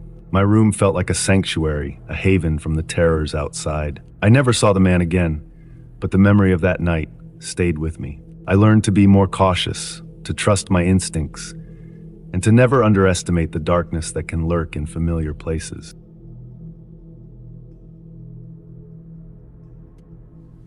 It was raining heavily outside. I was sitting on one of the chairs, looking out the window.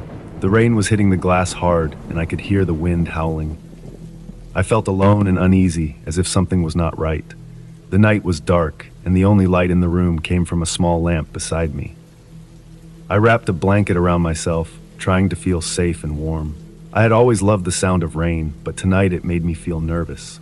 Above me, I heard a noise. It sounded like footsteps, slow and heavy. I looked up, but I could not see anything. I told myself it was just my imagination. Maybe it was the old house making noises because of the storm. Minutes passed, and I tried to read a book to distract myself. But I could not focus. My mind kept going back to the footsteps I heard. Then suddenly, there was a knock on the window. It was soft at first, but then it got louder. I jumped in my chair, my heart racing. I looked outside, expecting to see a bird or maybe a branch hitting the window. But there was nothing, just the rain and darkness. I tried to calm myself down, thinking it must have been a bird. Birds often get confused in storms, right? I went back to my book, but I could not shake off the feeling that something was wrong. The house felt too quiet, too still. I could hear the clock ticking on the wall, and the sound seemed to echo in the silence. Then, out of nowhere, the large floor lamp next to the chair fell over. It crashed down on me, making a loud noise. I screamed and jumped up, my heart pounding. The lamp was heavy, and it hurt my leg when it fell. I pushed it off and stood up, shaking. I looked around the room, trying to understand what had happened. The lamp had been standing still. There was no reason for it to fall. The windows were closed, and there was no wind inside. How did it fall? I stood there for a moment, feeling confused and scared. I moved the lamp back to its place and sat down again, my leg hurting. I felt like I was being watched, like there was someone in the room with me. But when I looked around, I was alone. 10 minutes passed, but it felt like hours. I could not stop thinking about the lamp. I kept looking at it, expecting it to fall again, but it stayed still, just like it should. I tried to make sense of what happened. Maybe the lamp was not balanced well, and the storm made it fall, but it did not feel right. It felt like something or someone had pushed it. I shivered at the thought. I decided to get up and check the house. I walked through the rooms, turning on all the lights. The house was empty, just like it should be. But the feeling of being watched did not go away. I checked the doors and windows, making sure they were locked. Everything was in its place, but I could not shake off the fear. I went back to the living room and sat down, wrapping the blanket tightly around me. I kept looking at the lamp, waiting for something to happen, but nothing did. The rain continued to pour outside, and the wind kept howling. I thought about calling someone, but it was late, and I did not want to bother anyone. I told myself I was just being silly and that there was nothing to be afraid of. But deep down, I knew something strange had happened. I tried to read again, but my mind was too restless. I kept hearing the footsteps in my head, and the sound of the lamp crashing down replayed over and over. I felt like I was losing my mind. After a while, I got up and made myself some tea. I needed something to calm my nerves. As I waited for the water to boil, I looked out the window again. The rain was still heavy, and the wind was still strong, but inside it was quiet. I sat back down with my tea, sipping it slowly. The warmth helped a little, but I still felt uneasy. I decided to stay up until the storm passed. I did not want to go to bed feeling like this. The night dragged on, and eventually, the rain started to slow down. The wind became a gentle breeze, and the house felt less scary. I finally felt like I could relax a little. But I knew I would never forget that night. The footsteps, the knock on the window, and the lamp crashing down. It was the spookiest moment of solitude I had ever experienced.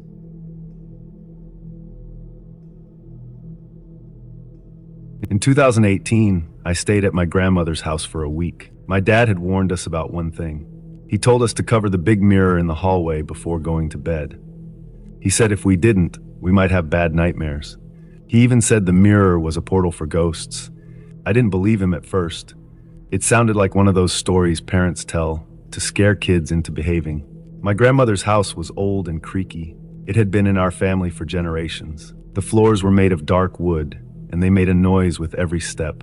The walls were covered with old wallpaper, and there were many old photographs of our ancestors. The air always smelled a little like dust and something sweet, like old flowers. My grandmother was a kind woman with gray hair and gentle eyes.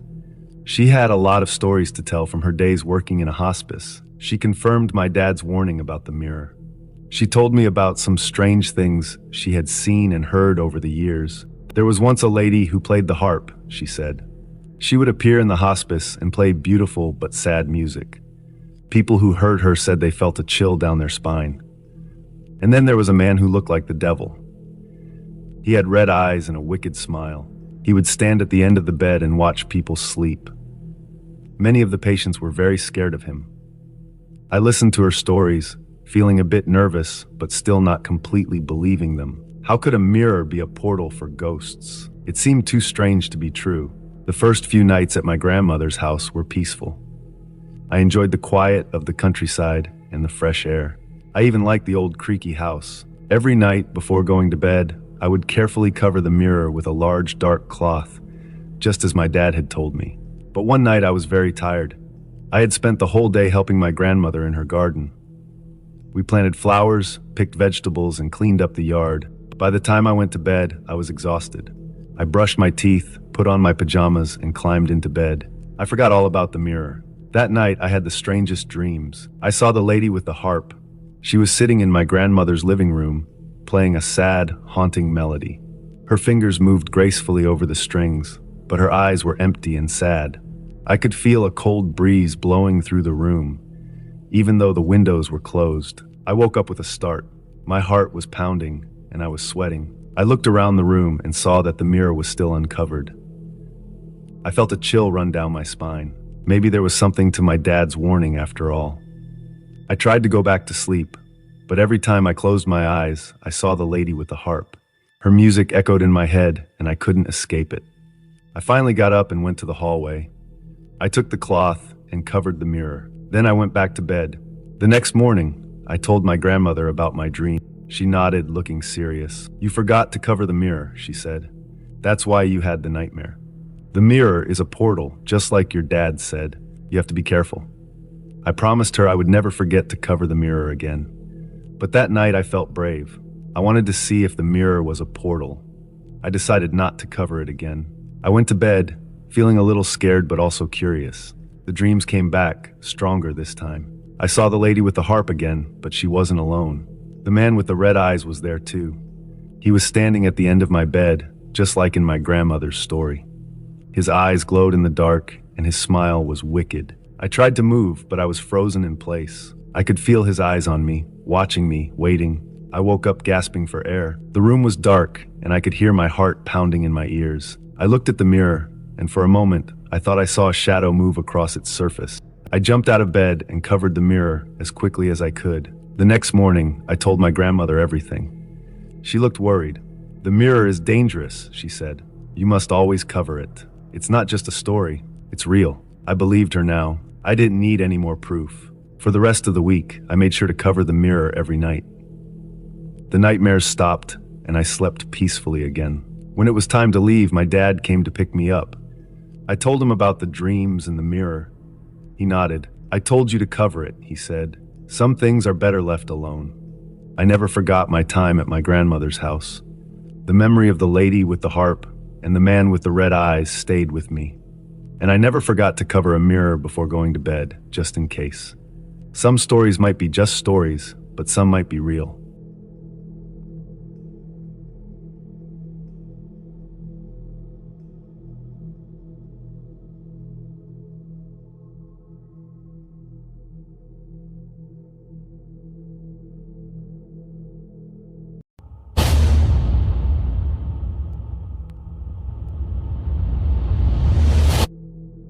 Growing up in a small town, you tend to notice things.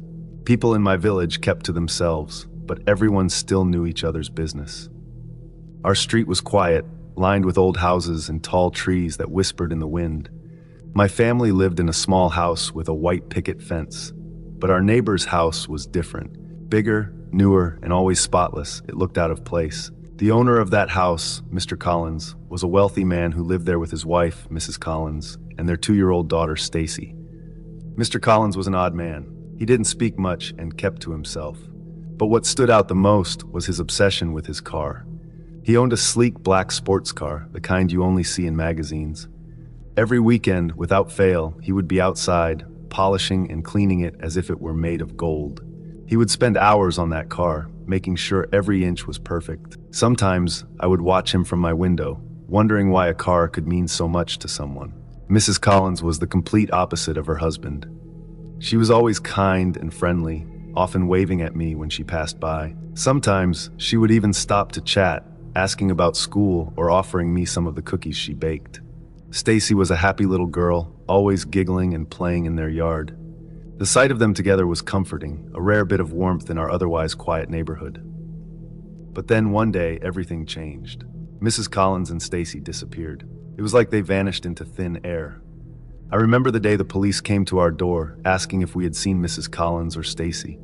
They said Mr. Collins reported them missing, claiming his wife had left him and taken their daughter with her. My parents were shocked, but there wasn't much we could tell the police.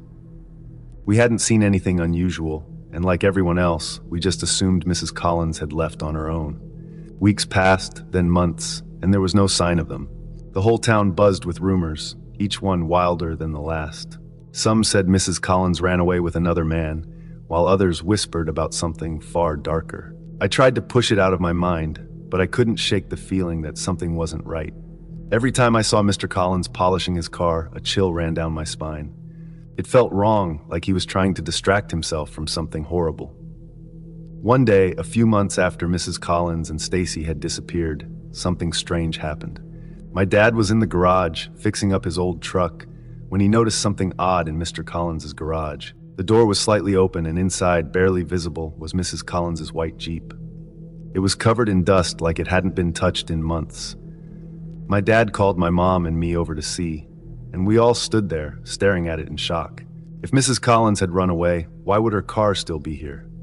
A few days later, we noticed the Jeep was gone. Mr. Collins had sold it, or at least that's what we guessed. He didn't say anything to us, but the way he started acting was even stranger. He stopped going outside as much, and when he did, he seemed nervous, constantly looking over his shoulder like he was being watched. The once spotless car now had a layer of dirt on it, and his yard, which used to be immaculate, was beginning to look neglected. Then one night, something happened that I'll never forget. My parents and I were having dinner when we heard a loud crash from Mr. Collins's house. My dad grabbed a flashlight and told us to stay inside as he went to check it out. From the window, I watched him walk across the yard and knock on Mr. Collins's door. It took a long time for Mr. Collins to answer, and when he did, he looked pale, almost sick.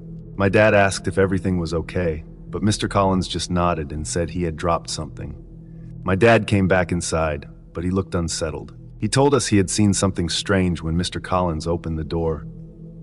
In the dim light of the hallway, he saw a pot of some kind of liquid on the stove and, next to it, a gun on the kitchen counter. He couldn't explain it, but something about the scene had disturbed him deeply. After that night, things seemed to spiral out of control. Mr. Collins became even more reclusive, and the whispers around town grew louder. Some people believed he had done something terrible to his wife and daughter, but there was no evidence, no proof, just suspicion and fear. I started having nightmares about it, about what could have happened behind those closed doors. The thought that something terrible might have taken place so close to home was terrifying. Years have passed since then, and I've grown up, moved away, and tried to leave those memories behind. But now and then I think about Mrs. Collins and Stacy. I wonder what happened to them, where they are now, and if they ever found safety. I'll never forget the sight of that white Jeep in the garage, the look on Mr. Collins' face when my dad knocked on his door, or the fear that gripped our town in the months that followed. Sometimes late at night, when the world is quiet, I still feel that chill running down my spine. I'll never know for sure, but I fear the worst. And I hope, wherever they are, that Mrs. Collins and Stacy are safe, far away from the man who spent so much time polishing his car.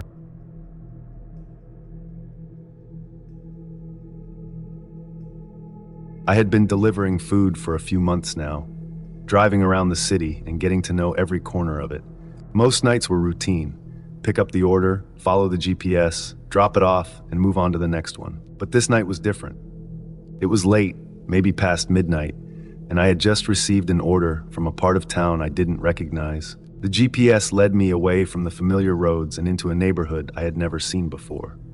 The houses were spaced far apart, and the streets seemed to twist and turn in ways that didn't make sense. Each corner I turned seemed to take me deeper into the maze of narrow roads and dark alleys. The streetlights were few and far between, casting long, eerie shadows that made the entire area feel off. The further I drove, the more I felt like something was wrong. The roads didn't seem to match up with the map on my phone. I would make a turn, and suddenly, the GPS would tell me to turn back as if the streets were changing while I drove. My hands gripped the steering wheel tighter, a sense of unease growing in the pit of my stomach. But I knew I had to deliver the order. That was the job. Finally, after what felt like an eternity, the GPS announced that I had arrived. I slowed the car and looked at the house. It stood at the end of a cul-de-sac, a tall, narrow building with peeling paint and broken windows. The lawn was overgrown, the grass reaching up to my knees, and there was no sign of life. It looked abandoned. I hesitated, my hand hovering over the gear shift, ready to put the car in reverse and get out of there. But then I thought about the order, about the customer waiting for their food. Maybe it was just an old house and someone still lived there. Maybe they were just too busy or too tired to fix it up. I tried to shake off the unease that clung to me like a cold fog.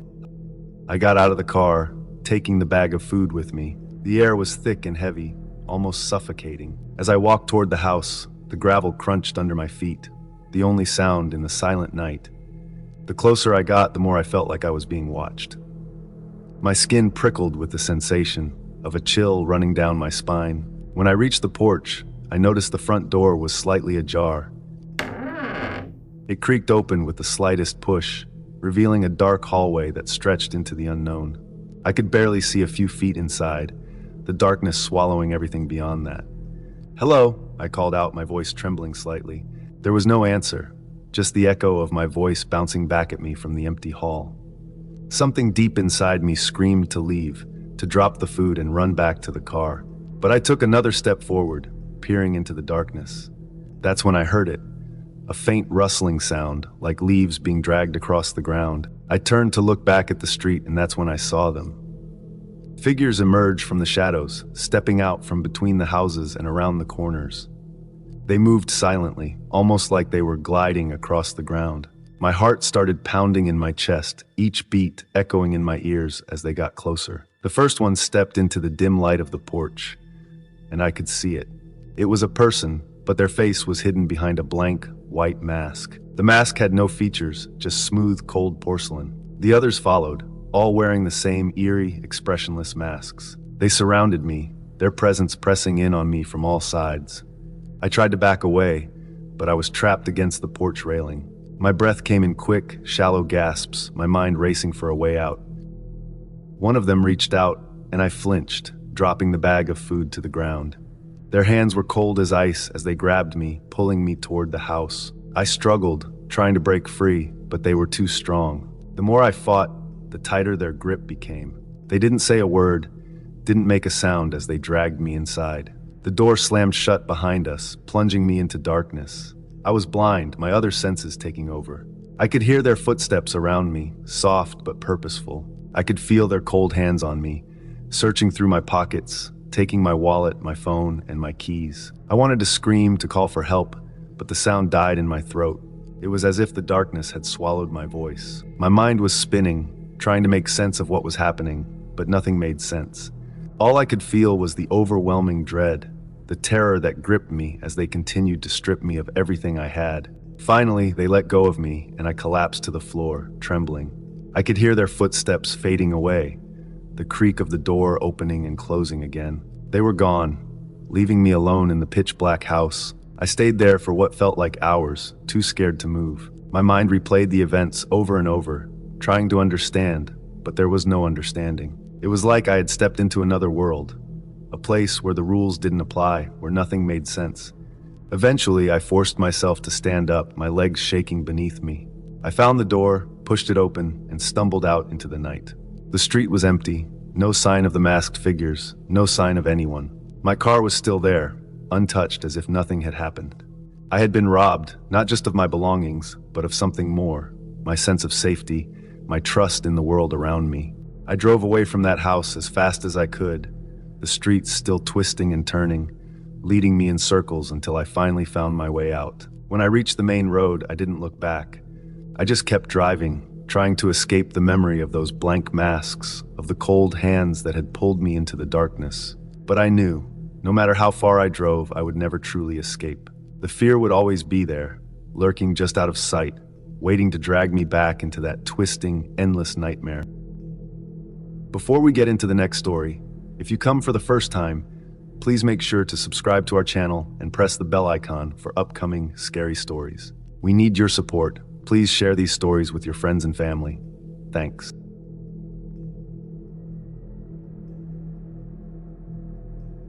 The hospital was quiet at night, almost too quiet. I was an orderly, and my shift always seemed to drag on forever. The endless white walls, the soft hum of the fluorescent lights, and the distant beeps from machines made the place feel eerie when the sun went down. The only real escape was the basement office, a small, dimly lit room where I spent most of my nights when things were slow. The office was right next to the morgue, a place I tried not to think about too much. It was around midnight, maybe a little after, and I was sitting in the office with another orderly. We weren't doing much, just passing the time with idle conversation and the occasional glance at the clock, waiting for our shifts to end. The air was thick with the scent of disinfectant, the kind that clings to your clothes and fills your lungs. The only sound was the faint buzzing of the overhead light and the distant rumble of the air conditioning. Suddenly, I heard footsteps in the hallway. They were slow and deliberate, not like the rushed steps of a doctor or nurse. The sound caught both of our attention, and we turned to look at the open doorway. A man was passing by, his eyes flicking toward us as he walked. There was something off about the way he looked at us, something shifty and unsettling.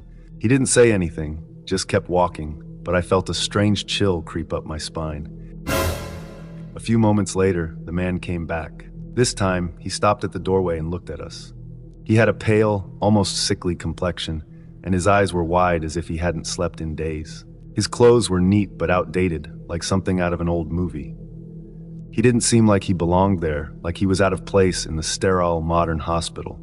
"Do you have access to the morgue?" he asked, his voice low and raspy. I exchanged a glance with the other orderly.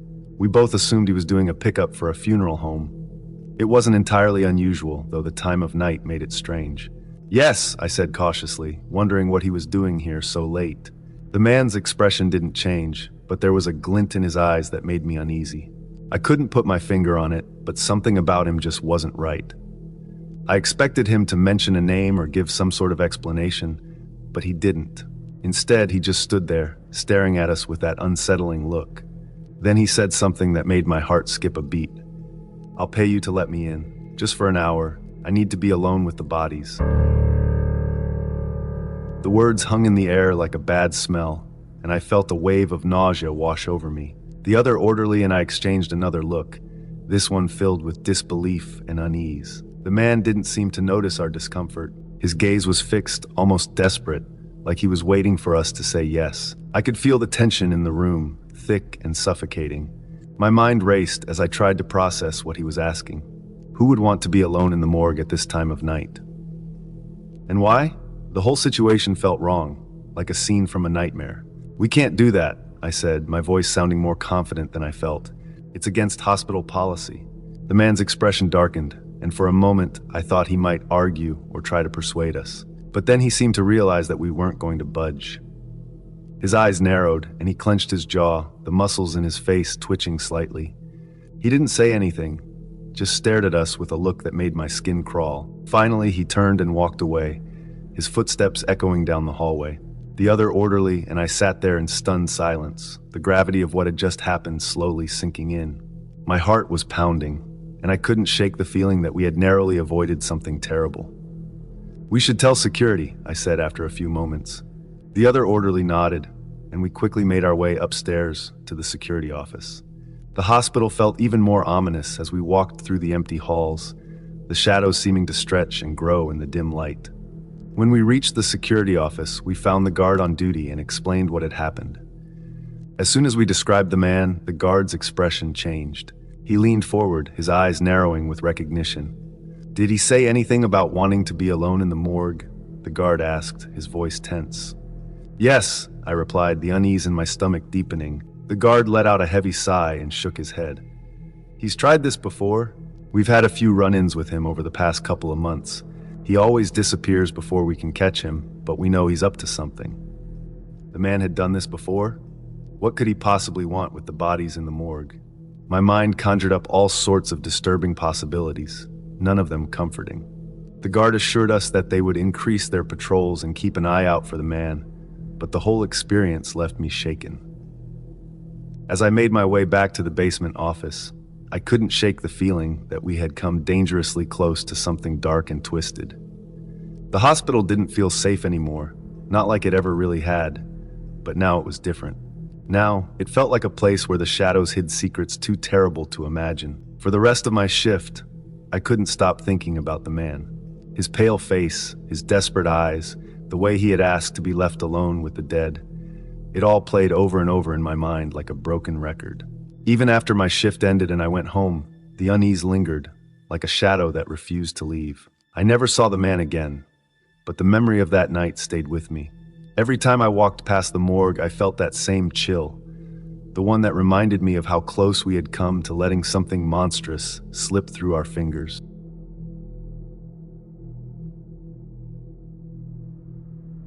In 2019, when I was 13 years old, my dad took me hunting in the Pine Barrens. We had been there before, but this time it felt different. It was darker, and the trees seemed closer together like they were trying to trap us. The air was heavy, filled with the smell of damp leaves and pine needles. It was so quiet that even the wind barely made a sound. We arrived just before sunset, setting up near the edge of the forest. My dad always told me the best time to hunt was at night, when the animals were more active. I wasn't scared. I had been hunting with my dad before, and I trusted him. But as the sun dipped below the horizon and darkness swallowed the trees, I began to feel uneasy. The shadows stretched longer, turning the forest into a maze of dark shapes.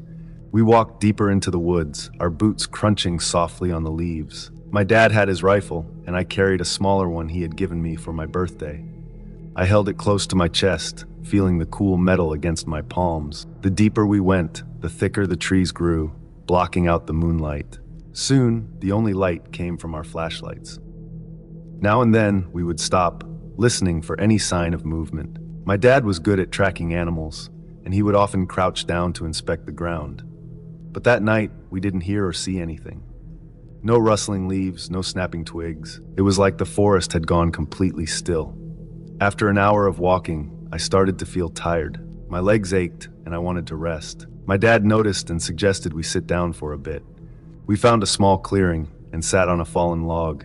The forest was so quiet that I could hear my heartbeat.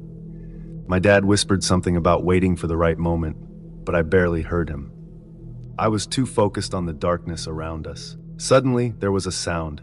It wasn't the usual rustling of leaves or the snapping of a twig. It was a low growl, deep and guttural, like something big was watching us. My heart sped up, and I looked at my dad. He was staring straight ahead, his face pale. He slowly reached for his rifle, motioning for me to do the same. The growl came again, this time closer. It echoed through the trees, making the hair on the back of my neck stand up. I gripped my rifle tighter, my hands shaking. My dad stood up slowly, his eyes scanning the trees. He didn't say a word, but I could see the fear in his eyes. Whatever was out there, it wasn't something we had ever encountered before. Then, from the shadows, a figure appeared. It was tall, much taller than any animal I had seen before. Its body was hunched over, and its eyes glowed faintly in the dark. It had the shape of a wolf, but much larger, almost like it didn't belong in this world.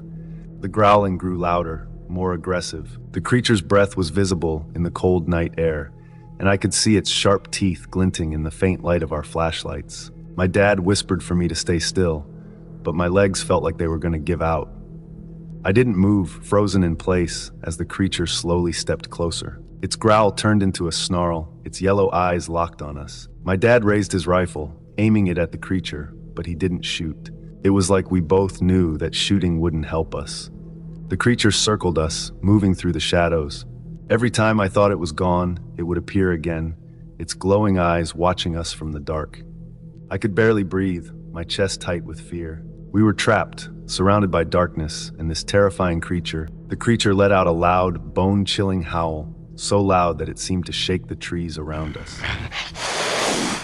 My dad grabbed my arm, pulling me to my feet. Without thinking, I ran. I could hear my dad running behind me, and the creature's growls echoed through the forest.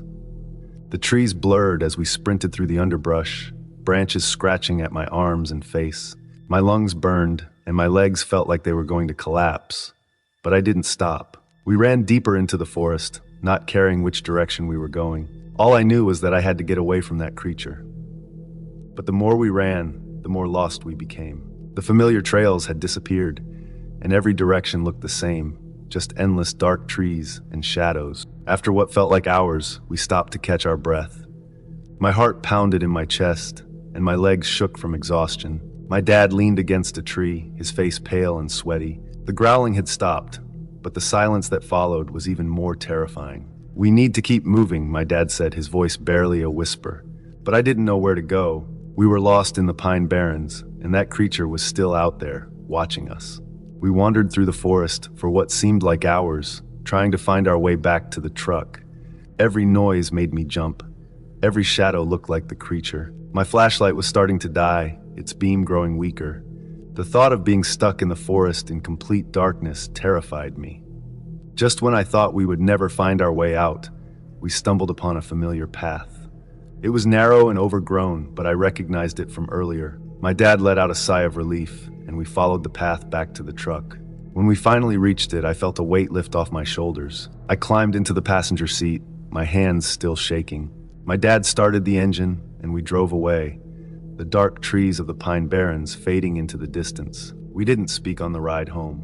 The encounter with that creature was something neither of us could explain, and I didn't want to think about it anymore. But as I looked out the window, I couldn't shake the feeling that we weren't alone in the forest that night. We made it out unharmed, but I knew one thing for sure. I would never go hunting in the Pine Barrens again.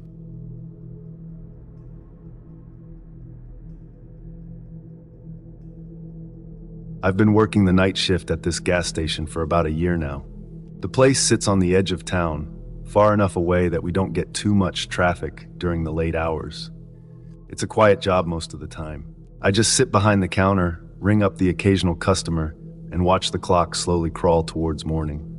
The night this all happened was no different from the others.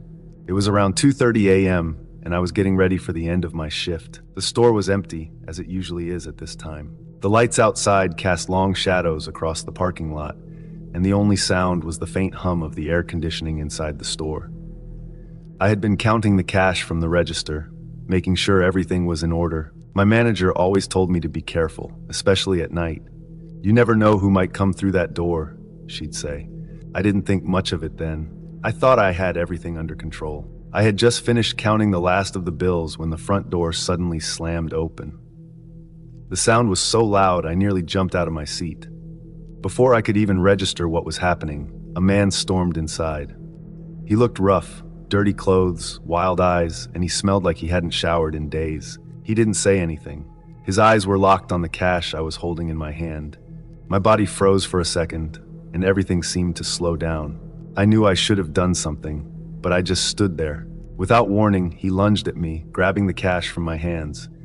It all happened so fast. One second I had the money in my hands, the next it was gone, and the man was already halfway to the door. That's when my instincts finally kicked in. I don't know what came over me, but I wasn't going to let him get away with it. I bolted from behind the counter and ran after him, shouting for him to stop. The adrenaline pumping through my veins drowned out any fear I might have felt. The guy wasn't moving too fast. He stumbled as he reached the parking lot, his movements unsteady. I figured he had to be on something. Drugs, maybe. I could see the money sticking out of his jacket pocket as he tried to make his escape. "Stop right there!" He turned around, panic in his eyes. He tried to run faster, but his body wasn't cooperating. I closed the gap between us, and without thinking, I grabbed him by the arm. He struggled, trying to shake me off, but I held on.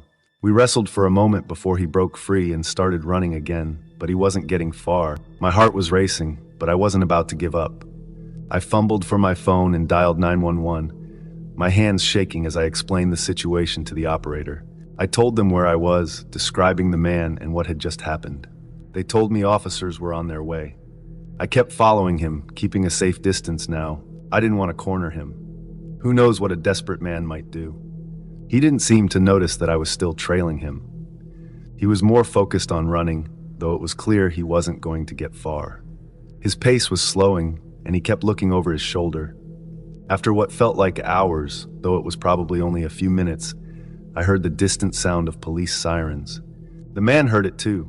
He stopped dead in his tracks, his whole body tensing up. I stayed back, not wanting to spook him any further. Within moments, the police cars pulled into the lot, their lights flashing. 2 officers got out, guns drawn, ordering the man to get on the ground. He hesitated for a moment, but he knew it was over. Slowly, he dropped to his knees and put his hands behind his head. The officers moved in, cuffing him and pulling him to his feet. One of them came over to me, asking me for details. I explained everything, still trying to catch my breath. My hands were trembling, but I tried to stay calm as I recounted what happened. They searched the man and found the cash still stuffed in his jacket. One of the officers told me that the man was homeless and likely on drugs, which explained his erratic behavior. He had probably been desperate, looking for anything he could get his hands on. I watched as they led him to the back of the squad car, his head hanging low. A part of me felt sorry for him, living on the streets, addicted to something that was ruining his life. But at the same time, I was relieved that the whole ordeal was over. The officers thanked me for my quick response, telling me I did the right thing by calling them. They said that chasing him wasn't the safest option, but they understood why I did it. I nodded, still shaken by the whole thing. After the police left, I went back inside the gas station. The place felt different now. What was once just another quiet night on the job had turned into something I wouldn't forget anytime soon. I sat behind the counter, trying to calm my nerves, my hands still feeling shaky. I looked at the clock. My shift was almost over, but I wasn't counting the minutes like I usually did. I just sat there, staring at the front door, half expecting someone else to burst through. The rest of the night was uneventful, but I couldn't shake the feeling of how close I came to something worse. When my shift finally ended, I grabbed my things and left, locking the doors behind me. As I walked to my car, I couldn't help but think about the man. Life had beaten him down, and in his desperation, he made a choice that landed him in the back of a police car. But as I drove home, I realized something. I was lucky. Things could have gone a lot worse that night.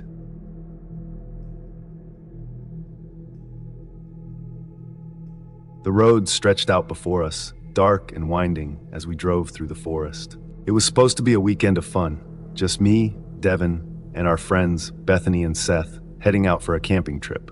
The college semester had been brutal, and we all needed a break. The thought of sleeping under the stars, roasting marshmallows, and telling ghost stories by the fire made us all excited. But something about that night felt different. The trees seemed to loom closer to the road, their branches reaching out like twisted fingers. The moonlight barely pierced through the thick canopy above, casting strange shadows that danced across the pavement. I tried to shake off the unease that settled in the pit of my stomach, convincing myself it was just the excitement of the trip. We were laughing, the radio playing our favorite songs, when suddenly a sharp turn came out of nowhere. Devin, who was driving, tried to swerve, but the car skidded on the wet road.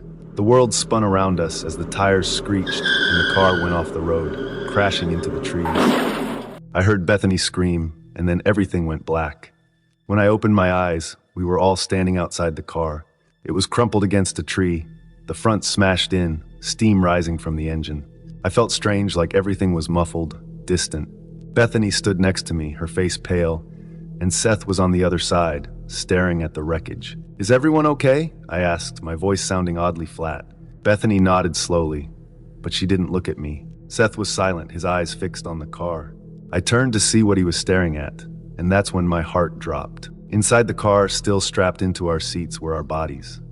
I blinked, unable to process what I was seeing. There I was, slumped over in the passenger seat, a trickle of blood running down my forehead. Devin was still gripping the steering wheel, his face twisted in pain. Bethany and Seth were in the back, their faces ashen. "We're outside the car," Bethany whispered, finally looking at me. Her eyes were wide with fear, but we're still in there. I didn't know what to think. It felt like a nightmare, but everything was so vivid, so real. I reached out to touch the car, but my hand passed right through the metal. Panic started to build in my chest. "Are we dead?" Seth finally spoke, his voice trembling. I didn't want to answer. The thought was too horrifying, too impossible. But what else could explain what was happening? We were standing here, outside our bodies, unable to touch anything, unable to feel anything. The forest around us seemed to grow darker, the trees closing in, the air thick with something I couldn't describe. It felt like we were being watched, like something was waiting for us in the shadows. I tried to move, to walk away from the car, but my feet felt heavy as if something was pulling me back. "We have to get out of here," I said, trying to sound brave, but my voice cracked. Maybe there's a way to fix this. But where could we go? We were in the middle of the woods, far from any town or help. The only thing that seemed real was the car and the broken bodies inside. Time passed in a blur. I don't know how long we stood there, staring at ourselves, trapped in that sinking vehicle. The night seemed endless, the darkness pressing in from all sides. Every sound in the forest, every rustle of leaves or snap of a branch, made my heart race. It felt like the trees themselves were whispering, mocking us, telling us that we didn't belong in this world anymore. At some point, I started to feel dizzy, like I was being pulled into a deep, dark hole. My vision blurred, and the sounds around me faded. I could hear Bethany crying and could see Seth's terrified face, but it all seemed far away. Then everything went black again. When I opened my eyes, I was in a hospital bed. The bright lights above me stung my eyes, and the beeping of machines filled the room. I turned my head slowly, feeling groggy, like I was waking up from a long, terrible dream. Devin was in the bed next to me, his eyes half open, and I could see Bethany and Seth in the room as well. All of us hooked up to monitors, bandages covering our wounds. "We were alive," I whispered, not quite believing it. A nurse came into the room, checking our vitals, smiling warmly. "You all had a nasty accident, but you're going to be okay," she said. "You've been unconscious for a couple of days, but you're out of danger now."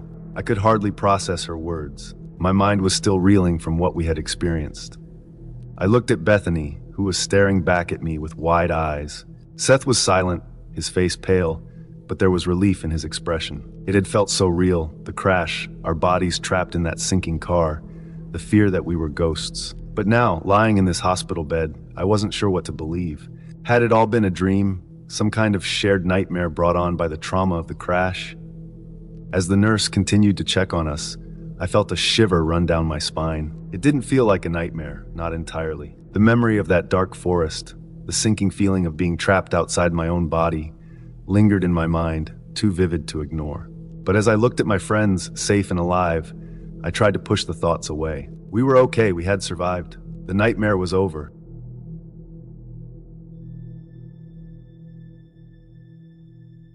After a long, exhausting shift as a pizza delivery driver during a heat wave, all I wanted was to finish my last delivery and head home. My shirt was sticking to my back, my hair was damp with sweat, and my legs felt like they could give out at any moment. The sun had long set, but the heat still lingered, thick and oppressive, like a blanket you couldn't kick off. My throat was dry and my mouth tasted like cardboard from too many hours without water. But the worst part, I desperately needed to use the bathroom. I checked the address one more time as I pulled up to the house. The place was dark, with no lights on, inside or outside. The house looked like it hadn't been lived in for years. Windows dirty, paint peeling, and the front lawn overgrown. I parked my car and grabbed the pizza box, hoping this would be quick. But something about the house made me uneasy. It felt abandoned, like a place forgotten by time. The kind of place where shadows seemed to move on their own. I walked up to the front door, and the silence was deafening. No crickets, no distant traffic, not even the rustle of leaves in the breeze. I rang the doorbell, but no one answered. I rang again, waiting, feeling the sweat drip down my neck. Still nothing. I pulled out my phone and called the number on the order. After a few rings, a woman's voice answered, out of breath and apologetic. "I'm so sorry," she said. "I'm on my way. Please just wait a few minutes." Her voice was shaky, like she was trying to hide something, or someone. I couldn't shake the feeling that something was off, but I nodded, even though she couldn't see me. "Okay," I said, forcing my voice to stay calm. "I'll wait," but the need to relieve myself was growing unbearable. I glanced around, hoping to find some sign of life, a neighbor, maybe even a stray cat, anything that would make this place feel less creepy. But the street was empty. It was just me and this old, eerie house. I couldn't wait any longer. There was a large bush near the front of the house, thick with leaves. It was dark enough to give me some privacy, so I walked over, glancing around one last time before unzipping my pants. Relief washed over me as I let go, the tension in my body finally easing. But then something moved, a rustle in the bushes, right in front of me. My heart skipped a beat, and I stumbled back, almost falling over as I zipped up my pants. In the dim light, I saw a figure. Someone crouched low in the bush, their face hidden in shadows. I had just peed on a man. The man suddenly bolted out of the bush, sprinting away before I could even process what had just happened. He didn't look back, just ran like his life depended on it, disappearing into the darkness of the night. I stood there frozen, my heart hammering in my chest. My mind raced with 1,000 questions. Who was he? What was he doing hiding in that bush? And why did he run? I looked down and saw something glinting in the faint light. A bag half hidden in the leaves. I reached down, hands shaking, and pulled it out. It was a small, worn backpack, and when I opened it, my stomach dropped. Inside was a roll of duct tape, a knife with a serrated edge, and a length of rope. My breath caught in my throat. This was no ordinary bag. This was something a person would carry if they had bad intentions. I stumbled back, my mind reeling. This man, the one hiding in the bushes, wasn't just some vagrant or a thief. He was planning something terrible. And I had interrupted him. My hands shook as I grabbed my phone and dialed 911. The operator answered quickly, and I tried to keep my voice steady as I explained what had happened. I told them about the man, the bag, the woman who was supposed to be coming to the house. They assured me help was on the way, but it felt like an eternity before I heard the distant wail of sirens. I paced the front yard, eyes darting from shadow to shadow, expecting the man to return at any moment. Then I saw her, a woman walking quickly down the street, looking over her shoulder every few seconds. She was the one who had called. The customer. She was pale, her eyes wide with fear, and when she saw me, she broke into a run. "You have to help me," she said, her voice trembling as she reached me. "He's after me. My ex, he's dangerous." I didn't need to be told twice. I grabbed her arm and pulled her towards my car. "Get in," I said, trying to sound calm even though my heart was racing. "We'll wait for the police here." She nodded, tears streaming down her face as she climbed into the passenger seat. I locked the doors, my eyes scanning the dark street, waiting for any sign of movement. Minutes felt like hours, but finally, the flashing lights of police cars filled the street. Officers poured out, and I waved them over, explaining everything as quickly as I could. They moved swiftly, searching the area, but the man was long gone. The only thing left behind was the bag I had found. The woman was safe, and they took her statement, reassuring her that they would do everything they could to find her ex. I watched as she was led to one of the police cars, her face a mix of relief and lingering fear. As for me, I drove home that night, and the image of that man in the bushes burned into my mind. I couldn't stop thinking about what could have happened if I hadn't been there, and if I hadn't needed to relieve myself at that exact moment. It wasn't just luck. Deep down, I knew I had been meant to be there, and the thought of how close that woman came to something terrible left me deeply shaken. I'll never forget that night, the way the shadows seemed to move, the oppressive heat pressing down on me, and the feeling of cold fear creeping up my spine. A few years ago, my best friend Kevin and I made a plan to explore an old, abandoned house on the edge of our town. We had heard many stories about it being haunted, but we didn't believe them. We thought it would be fun, something thrilling to do on a boring weekend. Little did we know, that decision would change how we saw things forever. The house was on a hill, far from any other buildings. It looked ancient, with cracked walls and broken windows, The roof had caved in at some spots, and vines covered most of the house, making it look like it was being swallowed by nature. As we approached, I felt an uneasy feeling in my chest. Kevin, always the brave one, walked ahead confidently.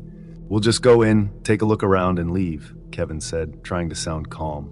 I nodded, though a strange sense of dread was creeping up on me. The air around the house felt heavier and colder, like something was wrong. I shook off the feeling and followed Kevin through the broken gate. The front door was hanging off its hinges, creaking as we pushed it open. Inside, the house was dark and smelled of dust and decay.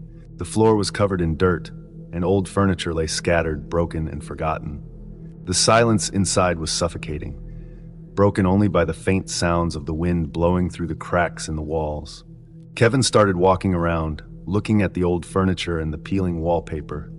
I stayed close behind him, my eyes scanning every corner of the room. Something didn't feel right, but I couldn't put my finger on it. As we moved deeper into the house, the feeling of being watched grew stronger. My heart pounded in my chest, and I kept looking over my shoulder, half expecting to see something lurking in the shadows. Kevin, on the other hand, was still acting like nothing was wrong. We reached a narrow staircase that led up to the second floor. Kevin turned to me with a grin. "Let's check upstairs," he said. I hesitated. "Maybe we should just look around down here," I suggested, trying to keep my voice steady. But Kevin was already climbing the stairs, the old wood creaking under his weight.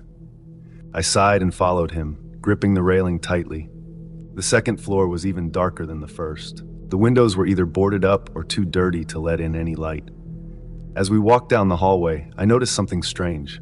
The air up here was colder, and there was a foul smell, like something rotten. I wanted to tell Kevin that we should leave, but before I could say anything, we heard it.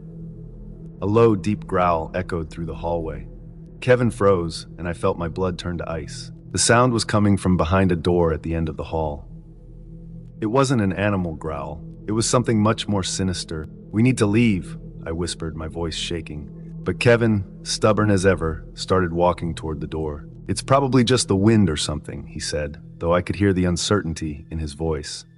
As he reached for the door, the growling grew louder, more menacing. My heart was racing, and every instinct in me screamed to run, but my feet felt glued to the floor. Kevin slowly pushed the door open, and what we saw inside made my stomach churn. The room was dark, but in the corner we could see a shadow, a figure that wasn't quite human. It was hunched over, and its eyes glowed faintly in the darkness. The growling stopped, and for a moment there was complete silence. Then the figure spoke in a voice that made my skin crawl. "Leave or never leave again." The words hung in the air like a curse. Kevin and I didn't wait to see what would happen next. Without a second thought, we turned and bolted down the hallway. The house seemed to come alive around us, the walls groaning and the floor creaking as if something was chasing us. We stumbled down the stairs, barely keeping our balance, and sprinted for the front door. The air around us felt thick, like it was trying to pull us back. But we didn't stop. We ran out of the house, through the broken gate, and didn't look back until we were far enough away to catch our breath. When we finally stopped, both of us were gasping for air, our hearts pounding in our chests. We stood there in the empty field, staring at the house in the distance. It looked the same as before, quiet and still, but we knew better now. We never talked about that day again, but the memory of it stayed with me. I couldn't shake the feeling that we had escaped something dangerous, something that didn't want us there. The words of the figure echoed in my mind, "Leave or never leave again." To this day, I don't know what we encountered in that house, but one thing was certain: we had come too close to something beyond our understanding. Something dark and twisted lived in that house, and it had made sure we knew it. From that day on, I avoided that hill, that house. Whatever was in there, I didn't want to find out. We were lucky to escape, but not everyone might be as fortunate. And I never forgot the warning, "Leave or never leave again."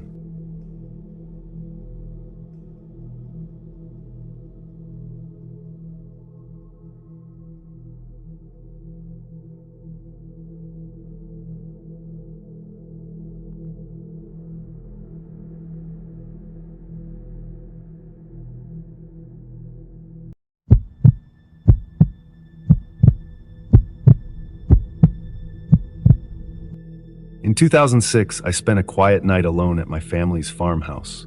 My parents were away for the weekend, and I thought it would be a good chance to relax and get some peace. The farmhouse was isolated, surrounded by fields and a thick forest.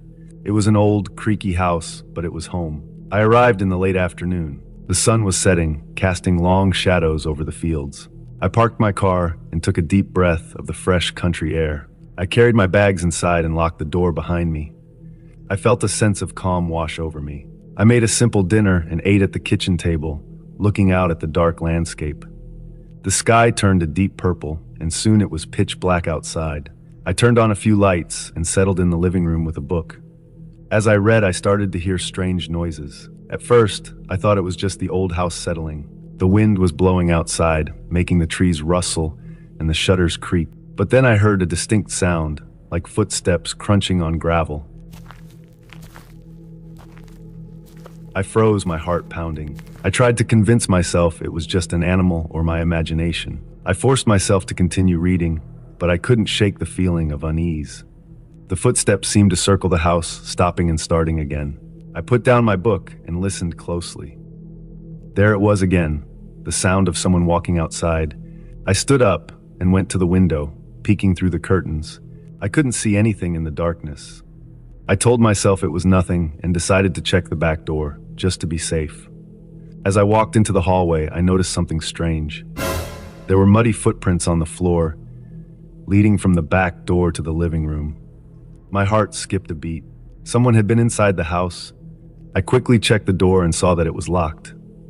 How did they get in? I felt a chill run down my spine. I had to stay calm and think. I remembered that we had security cameras around the house. I hurried to the study where the security monitor was. My hands were shaking as I turned it on. The screen flickered to life, showing various angles of the farmhouse. I scanned the footage, my eyes darting from one camera to another. Everything looked normal at first, just the empty fields and the dark forest. But then, on one of the cameras, I saw something that made my blood run cold. There was a masked figure standing by the edge of the forest, watching the house. I gasped, covering my mouth with my hand. The figure was still, like a statue, just staring. I switched to another camera. The same figure was closer now, moving towards the house. I felt a surge of panic. I grabbed my phone and tried to call for help, but there was no signal. The farmhouse was too isolated. I was on my own. I had to find a way to protect myself. I couldn't just sit and wait for the intruder to break in. I needed a plan. I locked all the doors and windows, making sure everything was secure.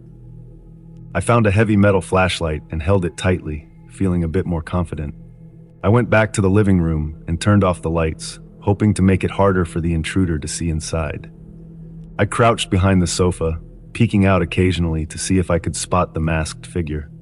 The house was silent, except for the sound of my breathing. Minutes felt like hours. I kept checking the security monitor, watching the figure move closer and closer. Finally, the figure reached the back door. I held my breath, praying they wouldn't be able to get in. To my horror, the handle turned and the door creaked open. I had been sure I locked it. How did they manage to unlock it? The figure stepped inside, moving silently through the house. I could see them on the monitor, making their way to the living room. I had to act fast. I remembered there was a back exit in the basement. If I could reach it, I might be able to escape and run to the neighbors for help. I moved quietly, keeping low to the ground. I reached the basement door and slowly opened it, praying it wouldn't make a sound. I slipped inside and closed the door behind me. The basement was dark and cold. I fumbled for the light switch but decided against it. The darkness was my ally now. I made my way to the back exit, feeling my way along the walls. Suddenly, I heard footsteps on the basement stairs. The intruder was following me. I quickened my pace, trying to stay silent. I reached the exit and slowly turned the handle. It was locked from the outside. My heart sank. I was trapped. I could hear the footsteps getting closer. I needed to find a hiding spot. I saw an old wardrobe in the corner and quickly climbed inside, closing the door behind me. I tried to control my breathing, listening for any sound. The basement door creaked open and the footsteps entered the room. I could hear the intruder moving around, searching for me. I held my breath, hoping they wouldn't find me. Minutes passed, but it felt like an eternity. The footsteps came closer, stopping right in front of the wardrobe. I could see the shadow of the figure through the crack in the door. Just when I thought I was doomed, I heard a loud bang from upstairs. The figure froze, then quickly turned and ran back up the stairs. I waited, listening as the footsteps faded away. I stayed hidden for what felt like hours, but was probably only a few minutes. When I was sure the intruder was gone, I carefully climbed out of the wardrobe and made my way back upstairs. The house was quiet again, but I couldn't shake the feeling of being watched. I found my phone and saw that the signal was back. I quickly called the police and told them everything. They arrived shortly after and searched the house and surrounding area, but the intruder was long gone. The police told me I was lucky to be unharmed. They advised me to stay somewhere else for the night, and I agreed. I grabbed my things and left the farmhouse, not looking back. That night changed everything. I never felt safe at the farmhouse again. The thought of the masked figure watching me still haunts my dreams. I learned to always be aware of my surroundings and to trust my instincts. It was a lesson I would never forget.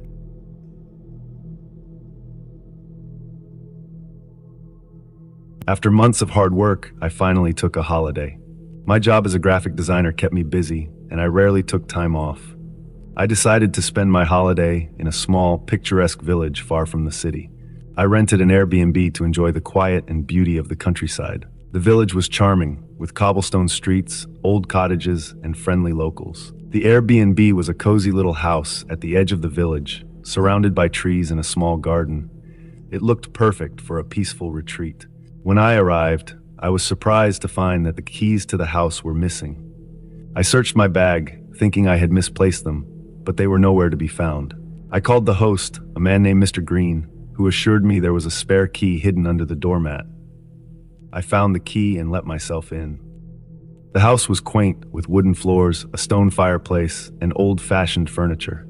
It felt warm and welcoming. I unpacked my things and settled in, looking forward to a relaxing week away from work. As night fell, I prepared for bed. The village was so quiet, it felt like the world had stopped. I was drifting off to sleep when I heard a faint noise. It sounded like someone was trying to unlock the front door. My heart raced as I listened carefully. The noise continued for a few minutes, then stopped. I got out of bed and tiptoed to the door, but when I opened it, no one was there. I checked the lock and made sure it was secure. Then I returned to bed, trying to convince myself it was just my imagination. The rest of the night was quiet, but I slept fitfully. The next morning, I went outside to get some fresh air and noticed the spare key was gone. Panic surged through me as I searched the area around the doormat. The key had vanished. I called Mr. Green again, but he didn't answer. I decided to explore the village and try to forget about the strange incident. The day passed peacefully. I visited the local bakery, walked along the river, and chatted with some villagers. Everyone was friendly and welcoming. By the time I returned to the Airbnb, I felt more at ease. That evening, as I was reading a book by the fireplace, I noticed something odd. There was a small, crumpled note on the coffee table that hadn't been there before. I picked it up and read the message, "I am watching you." My hands trembled, and I looked around the room, feeling a chill run down my spine. I searched the house but found nothing unusual. I tried to brush it off as a prank, but unease gnawed at me. I locked all the doors and windows, hoping to keep whatever it was outside. The night was long and filled with strange noises. I heard faint whispers, footsteps, and the occasional sound of someone trying to open the door. Each time I checked and found nothing. My nerves were frayed by morning. When I woke up, I found another note, this time on the kitchen counter. "You can't hide." I felt a growing sense of dread. As I made my way through the house, I noticed strange symbols drawn in red ink on the walls and furniture. They looked like some kind of ritual markings, and I felt sick to my stomach. I tried calling Mr. Green again, but still no answer. I considered leaving, but my car wouldn't start, and I had no signal on my phone. I felt trapped and isolated. My anxiety grew as the day went on. That night, the sounds returned, louder and more frequent. I could hear someone moving around the house, whispering and laughing softly. I hid in my room, clutching a kitchen knife, and tried to stay awake. I felt like I was losing my mind. In the early hours of the morning, I heard a noise from the attic. I had forgotten the house even had an attic. With shaking hands, I climbed the narrow stairs and pushed open the creaky door. The attic was dark and filled with old furniture and boxes. In the corner, I saw a small, flickering light. I moved closer and found a laptop with the screen on. It was showing a live feed from hidden cameras placed all around the house. I saw myself on the screen, sitting in the attic, and a figure standing behind me. I turned around, but no one was there. I felt a cold sweat break out on my forehead as I realized the host, Mr. Green, had been watching me the entire time. The cameras showed footage of him sneaking into the house, placing the notes, and drawing the symbols. I quickly grabbed the laptop and ran out of the attic. I locked myself in my room and called the police. This time, I managed to get a signal. I explained everything to the operator, my voice shaking with fear. The police arrived within the hour. They searched the house and found more hidden cameras and disturbing footage of Mr. Green planning something sinister. They arrested him, and I was taken to a safe place. I never went back to that village. The memories of that holiday still haunt me. The experience left a scar on my mind, reminding me that sometimes the most picturesque places hide the darkest secrets. Before we get into the next story, if you come for the first time, please make sure to subscribe to our channel and press the bell icon for upcoming scary stories. We need your support. Please share these stories with your friends and family. Thanks.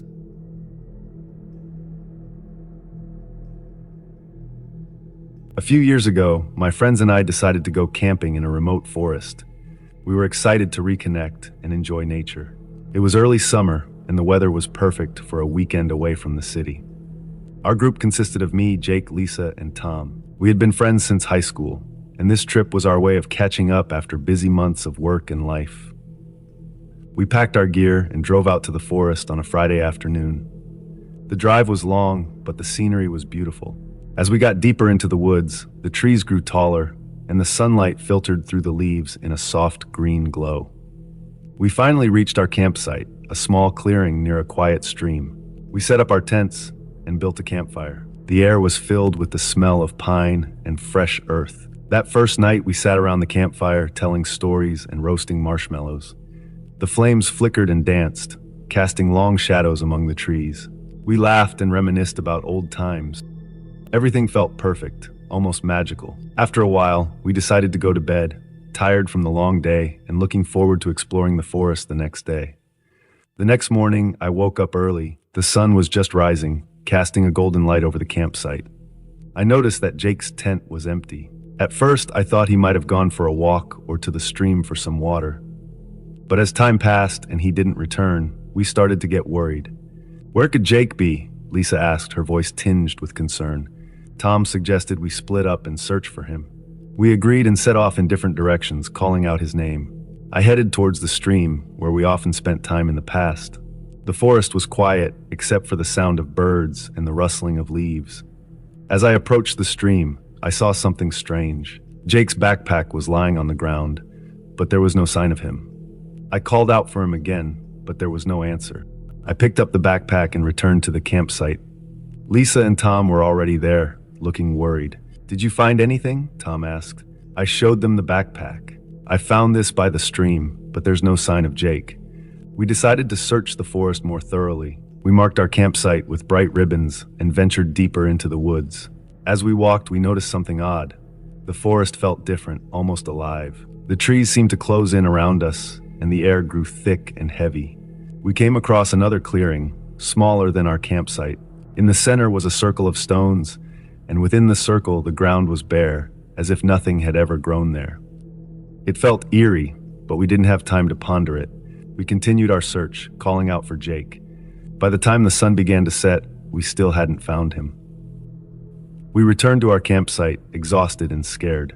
That night, strange things began to happen. Personal belongings started disappearing. Lisa's flashlight, Tom's jacket, and even some of our food were missing. We heard eerie sounds, whispers in the wind, and footsteps that seemed to come from nowhere. As the night wore on, we saw glimpses of Jake in the distance. He looked different, almost ghostly. He would appear for a moment and then vanish into the darkness.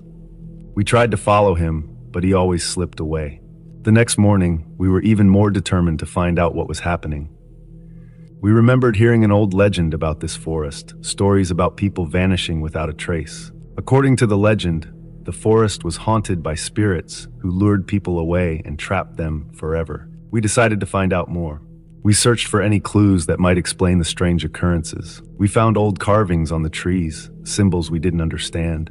We also found a hidden path that seemed to lead deeper into the forest, a path that felt ancient and forbidden. As we followed the path, the forest grew darker and colder. We felt an overwhelming sense of dread, but we pressed on. The path led us to a large ancient tree. Its roots were gnarled and twisted, and its branches stretched out like skeletal arms.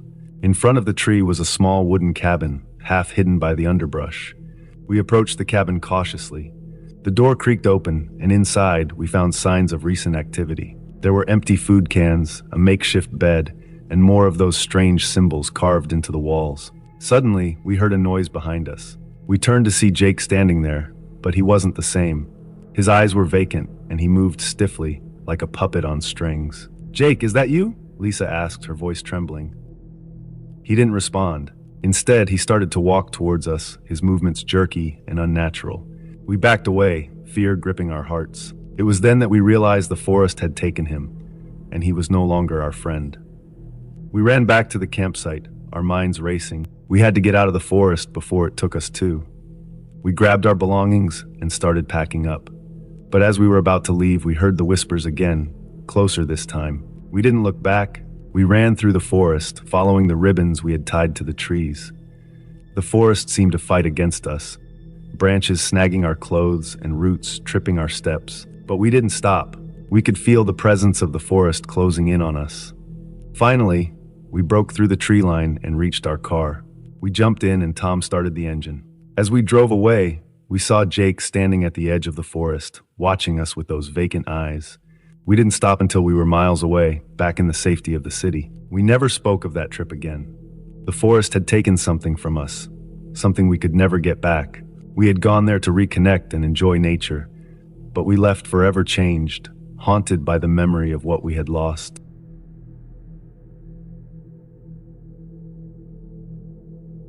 Working late at the office was something I had gotten used to.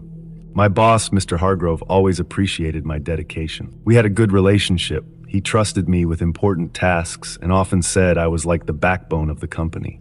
My colleagues were nice too, but they had their own lives to go back to after work. I, on the other hand, found comfort in the quiet, empty office. That night, I was the last one in the building, again. The office was on the 10th floor of a tall building downtown. The view of the city lights from the large windows was beautiful, but lonely. I sat at my desk, typing away, the only sound being the hum of the air conditioner and the clicking of my keyboard. The dim lights cast long shadows, making the office look almost eerie. I had a lot of work to finish, reports to complete, and emails to send. The stack of files on my desk seemed never-ending. As the clock ticked closer to midnight, I felt a strange unease. The office, usually a place of routine and predictability, felt different that night. The silence was heavy, almost suffocating. Suddenly, I heard a noise. It was faint, like a soft thud, but in the stillness of the night, it was unmistakable. My heart skipped a beat. I looked around expecting to see something or someone, but there was nothing. I told myself it was probably just the building settling or the wind. I went back to my work, but the unease lingered. A few minutes later, I heard the noise again, louder this time. It sounded like footsteps, slow and deliberate, coming from the hallway. My pulse quickened. Who could it be at this hour? Everyone had left hours ago. I got up from my desk and walked towards the door. The hallway was dark, the lights on motion sensors only turning on when they detected movement. I peeked into the hallway and saw nothing. The lights remained off, confirming there was no one there. I sighed, relieved but still wary. I turned back to my desk, but then I saw it.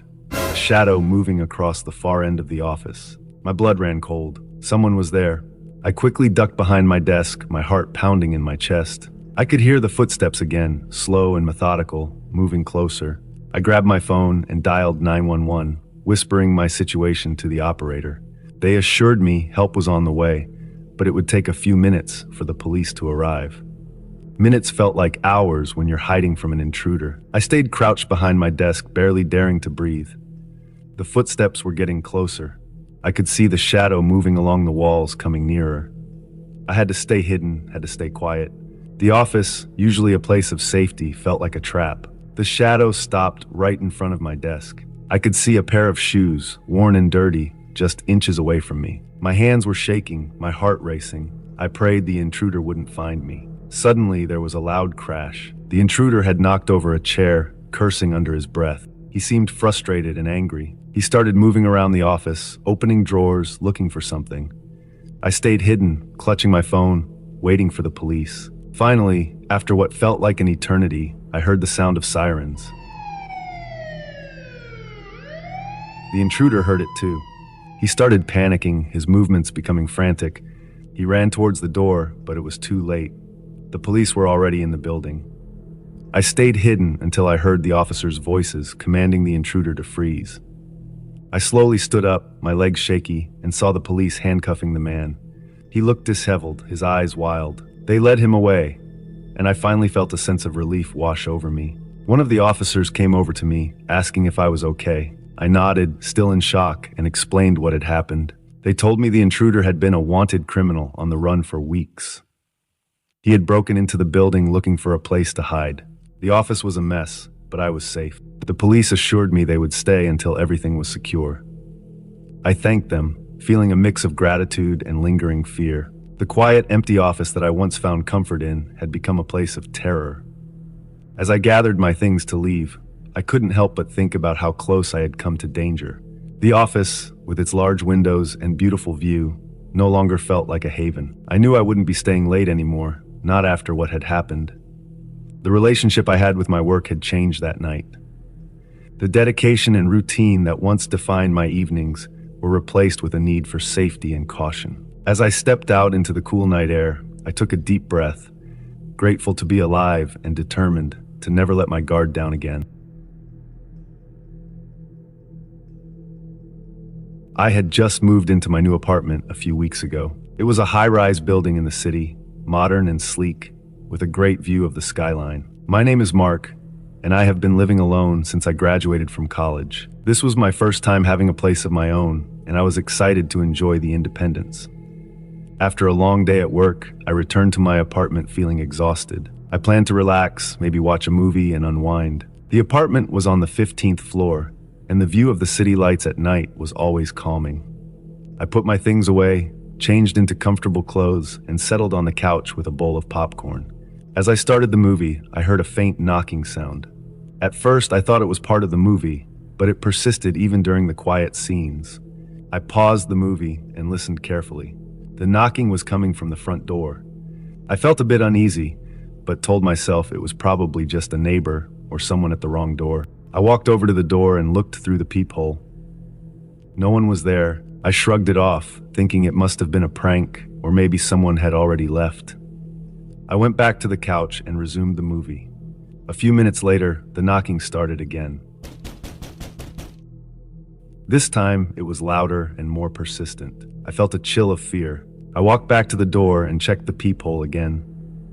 Still no one was there. I stood there for a moment, my mind racing with possibilities. Could it be a prank? Or was someone trying to scare me? I decided to ignore it and went back to the couch, but the knocking didn't stop. Instead, it seemed to move around the apartment. First, it was at the front door, then it sounded like it was coming from the walls, and then from the ceiling. It was as if someone was inside the apartment, moving around and knocking on different surfaces. I felt my heart pound in my chest. I knew I had to find out what was causing the noise. I grabbed a flashlight from the kitchen drawer and decided to check the apartment thoroughly.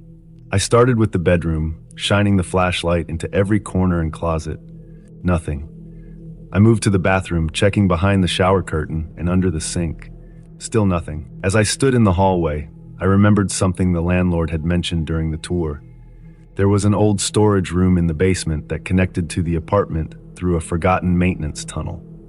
He had said it was locked and rarely used, but the memory of it sent a shiver of unease through me. I decided to check the basement. If there was a way for someone to get into the apartment, it had to be through that tunnel. I grabbed my keys and headed to the elevator. The ride down to the basement felt like it took forever. The air grew colder and more oppressive as the elevator descended. When the doors opened, I stepped into the dimly lit basement. The storage room was at the far end of the basement, down a long, narrow hallway. I walked slowly, my flashlight beam cutting through the darkness. The walls were lined with old pipes and cobwebs, and the air smelled musty. I finally reached the storage room door. It was an old, heavy wooden door with a rusty lock. I tried the handle, and to my surprise, it turned. The door creaked open, revealing a dark, cluttered space filled with old furniture and boxes. I stepped inside, my flashlight sweeping the room. In the far corner, I saw the entrance to the maintenance tunnel. It was a narrow, dark passage that seemed to go on forever. I knew I had to make sure it was secure.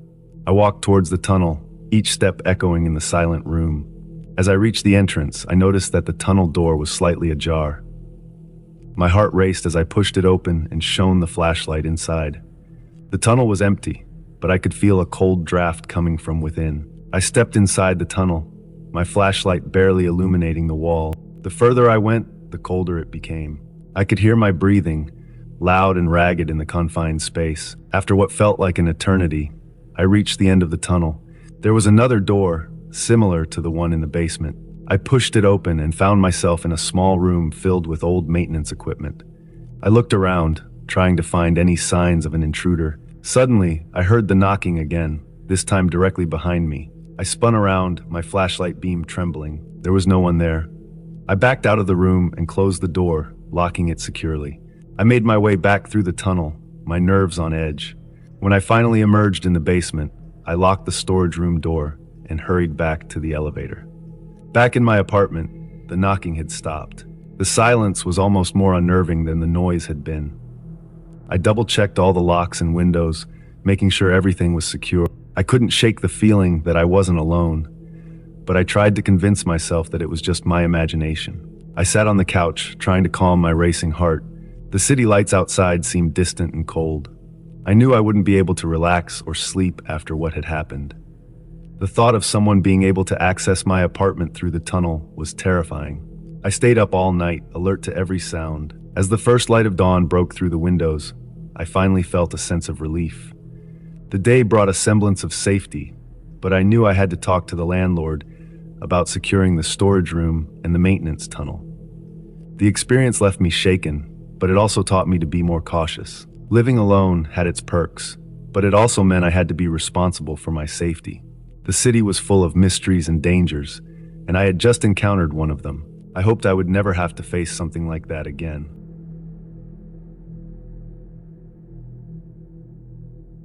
I've always been close to my family, especially my brother Sam. We grew up together, played together, and even ended up working together. Sam is also a truck driver like me. We share stories about our long hauls, the things we see on the road, and the strange people we meet. But there's one story I've never told him. It happened one night on a lonely stretch of highway, and it still haunts me. Sam and I have a routine where we call each other every evening, no matter where we are. It's our way of staying connected, even when we're miles apart. That night, I had just hung up the phone after talking to Sam. He was parked at a rest stop, safe and sound. I was still driving, the road stretching endlessly before me. The night was dark, with only my headlights cutting through the thick blackness. The highway was empty, a long ribbon of asphalt with no signs of life.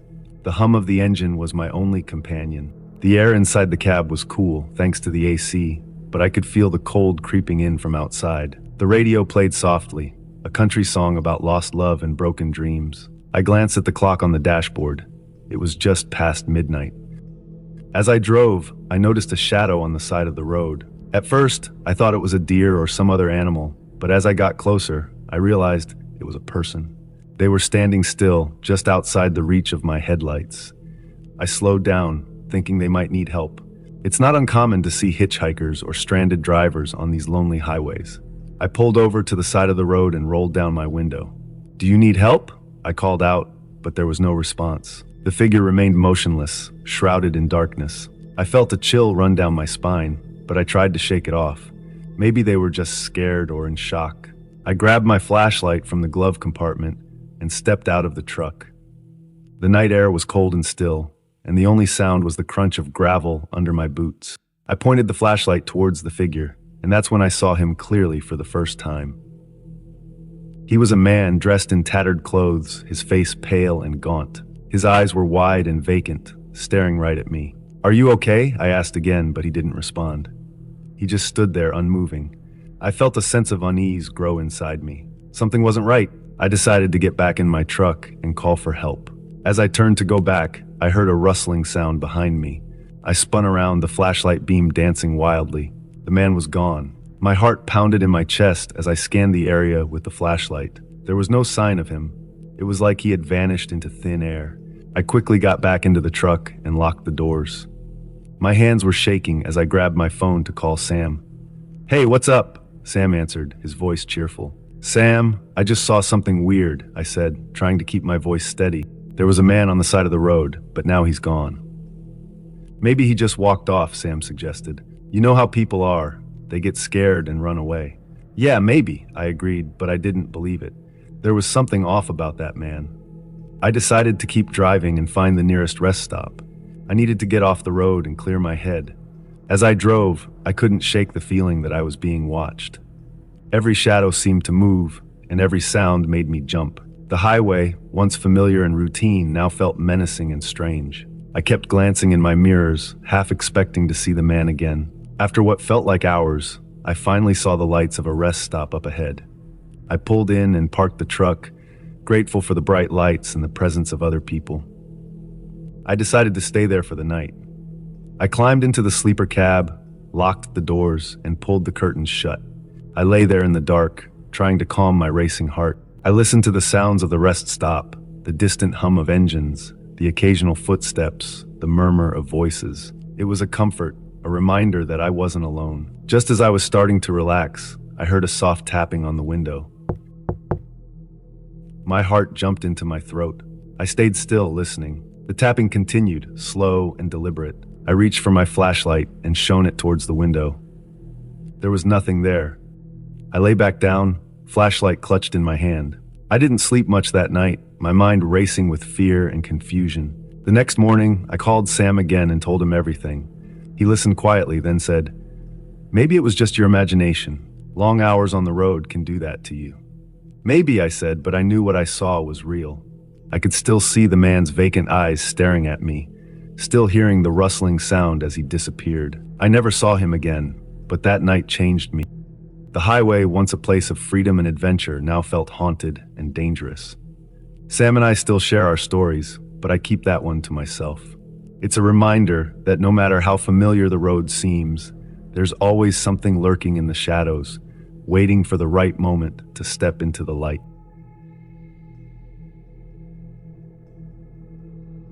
Kevin and I had been together for 5 years. Our relationship was strong and built on trust and love. We both loved the mountains and often dreamed of spending a quiet weekend in a secluded cabin. So, when Kevin found a charming cabin for rent in the mountains, we were thrilled.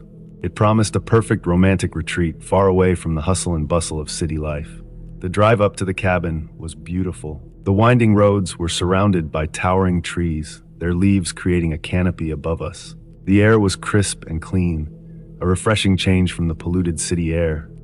As we approached the cabin, we were greeted by the sight of a quaint, rustic building nestled among the trees. It looked like something out of a fairy tale.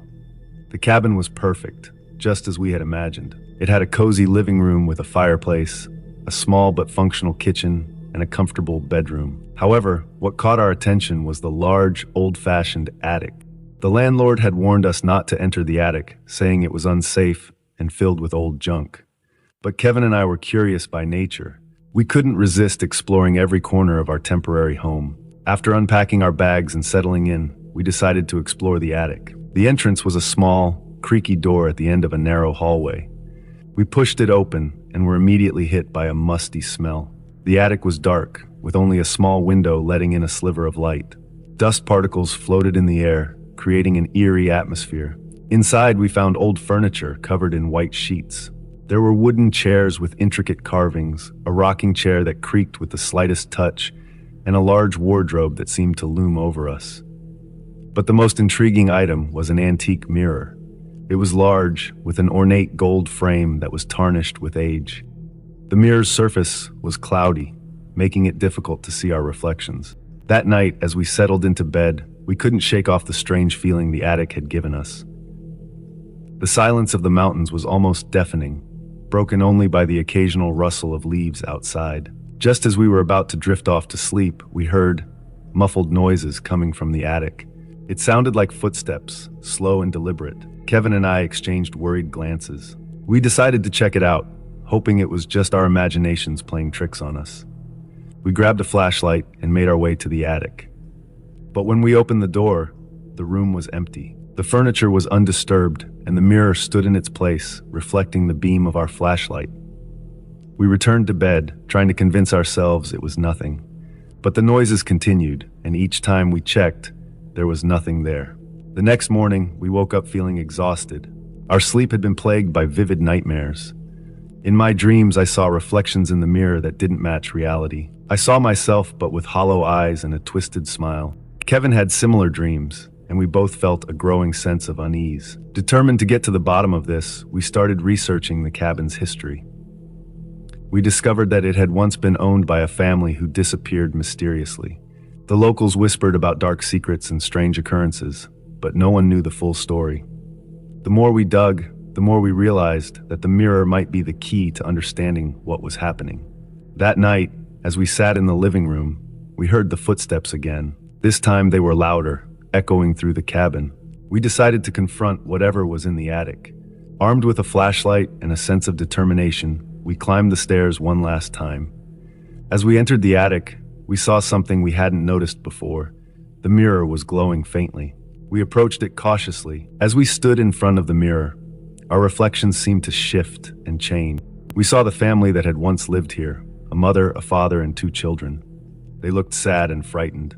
Then, their reflections began to move independently of us. They reached out, their hands pressing against the glass as if trying to escape. Suddenly, the room grew cold, and the air around us seemed to thicken. We heard whispers, soft and mournful, filling the room. The mirror's surface rippled like water, and we felt a pull as if it were drawing us in. We tried to step back, but our feet were rooted to the spot. The whispers grew louder, and we could see the family's faces contorting in pain. They were trapped, and the mirror was their prison. Desperate to help them, we reached out and touched the glass. Instantly, a shock ran through our bodies, and the room spun around us. When we came to, we were lying on the floor of the attic. The mirror was shattered, its pieces scattered around us. The room was silent, and the oppressive feeling was gone. We stumbled downstairs, our minds reeling from what had happened. We packed our bags and left the cabin, not daring to look back. As we drove away, we couldn't shake off the feeling that we had narrowly escaped something terrible. The mirror was gone, but the memories of that night would haunt us forever. We never spoke of it again, but the echoing footsteps and the sad faces in the mirror remained etched in our minds, a reminder of the dark secrets that some places hold.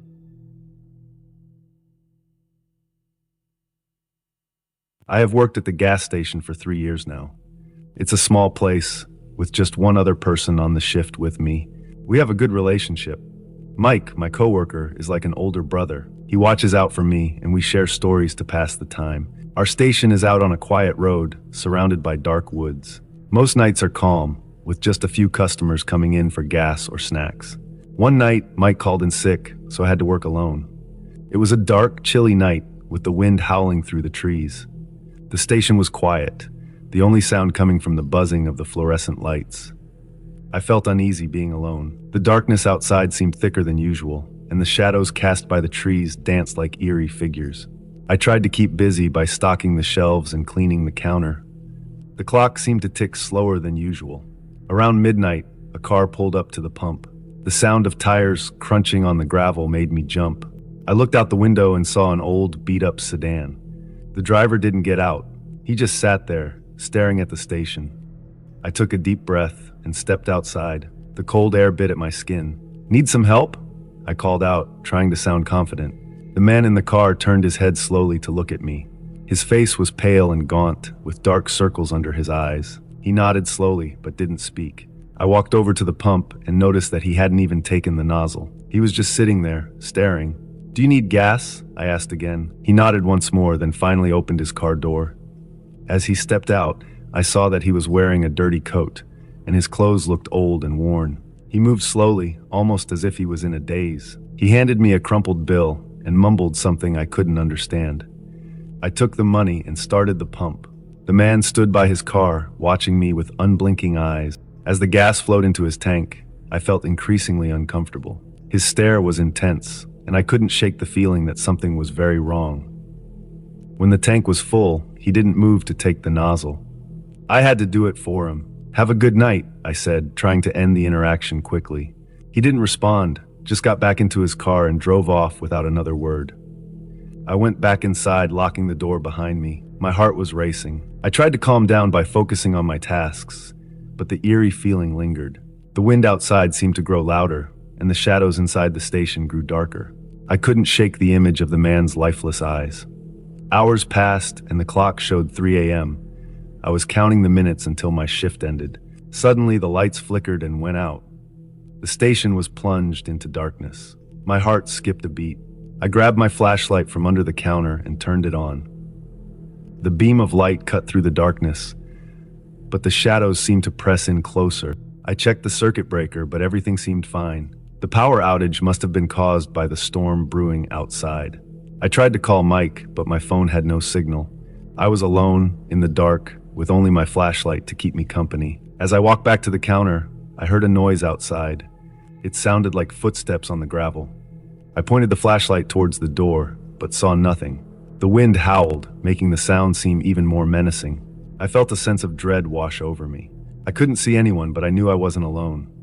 I decided to stay behind the counter, where I felt a bit safer.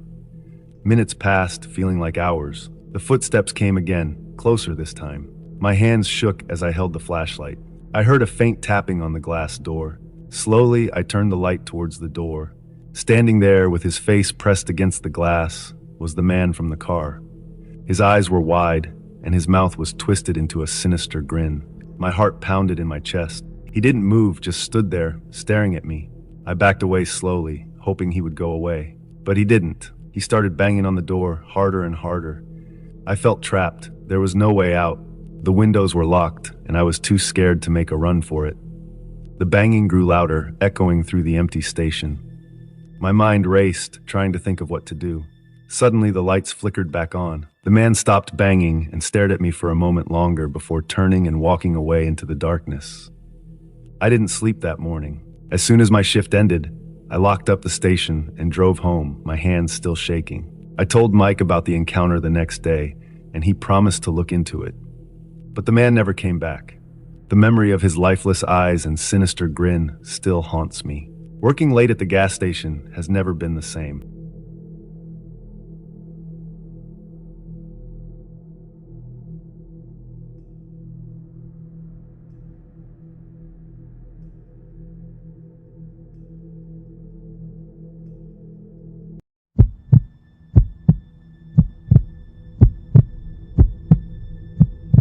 I live alone in a small house on the edge of town. It's a quiet place with only a few neighbors nearby. Most nights I enjoy the silence. It helps me relax after a long day at work. But one night the silence became something else, something unsettling.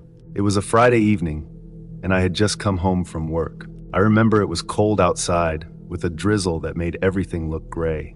I locked the front door behind me, kicked off my shoes, and headed to the kitchen to make a simple dinner. I wasn't expecting anyone, so I planned to spend the night watching TV and maybe reading a book. After eating, I settled onto the couch with a blanket wrapped around me.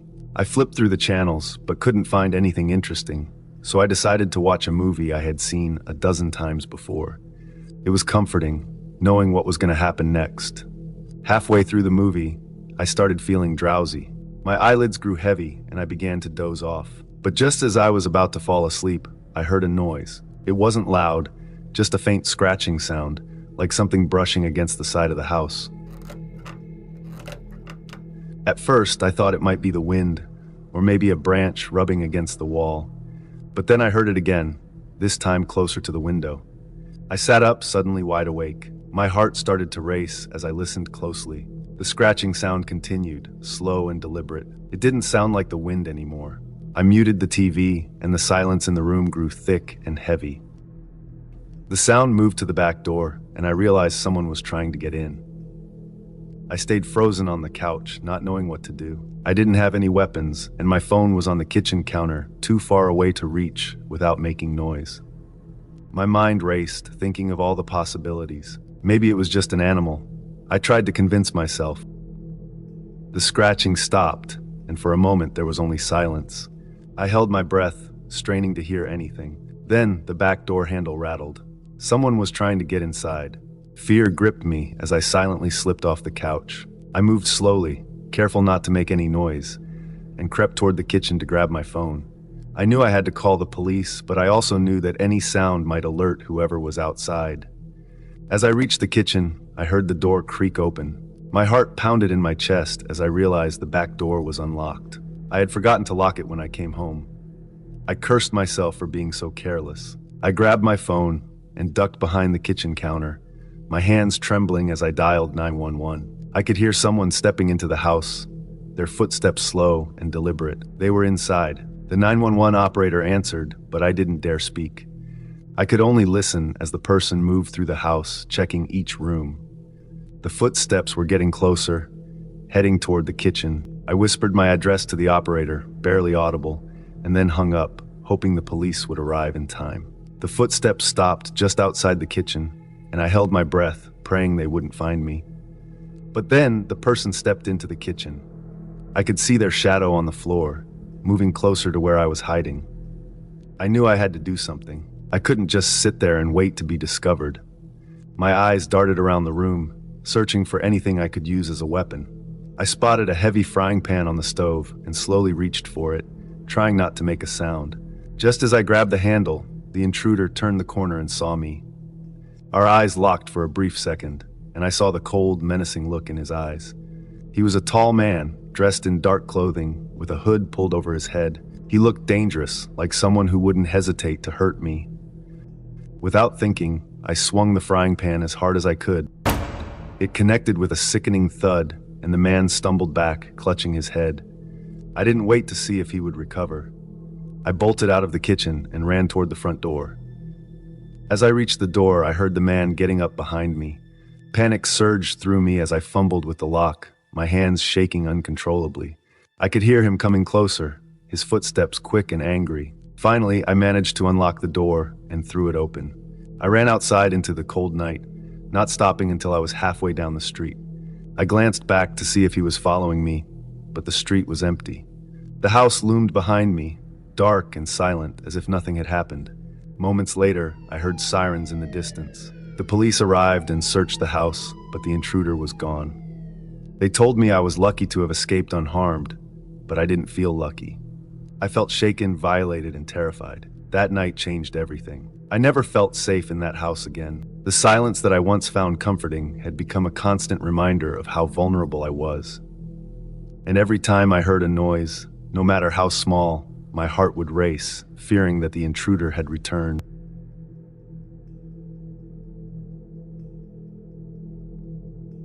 I used to work long hours in a small, stuffy office, staring at a computer screen until my eyes burned. Weekends were my only escape, and I would head to the mountains for some fresh air and solitude. I loved hiking, especially in the dense forests where the sounds of the city couldn't reach me.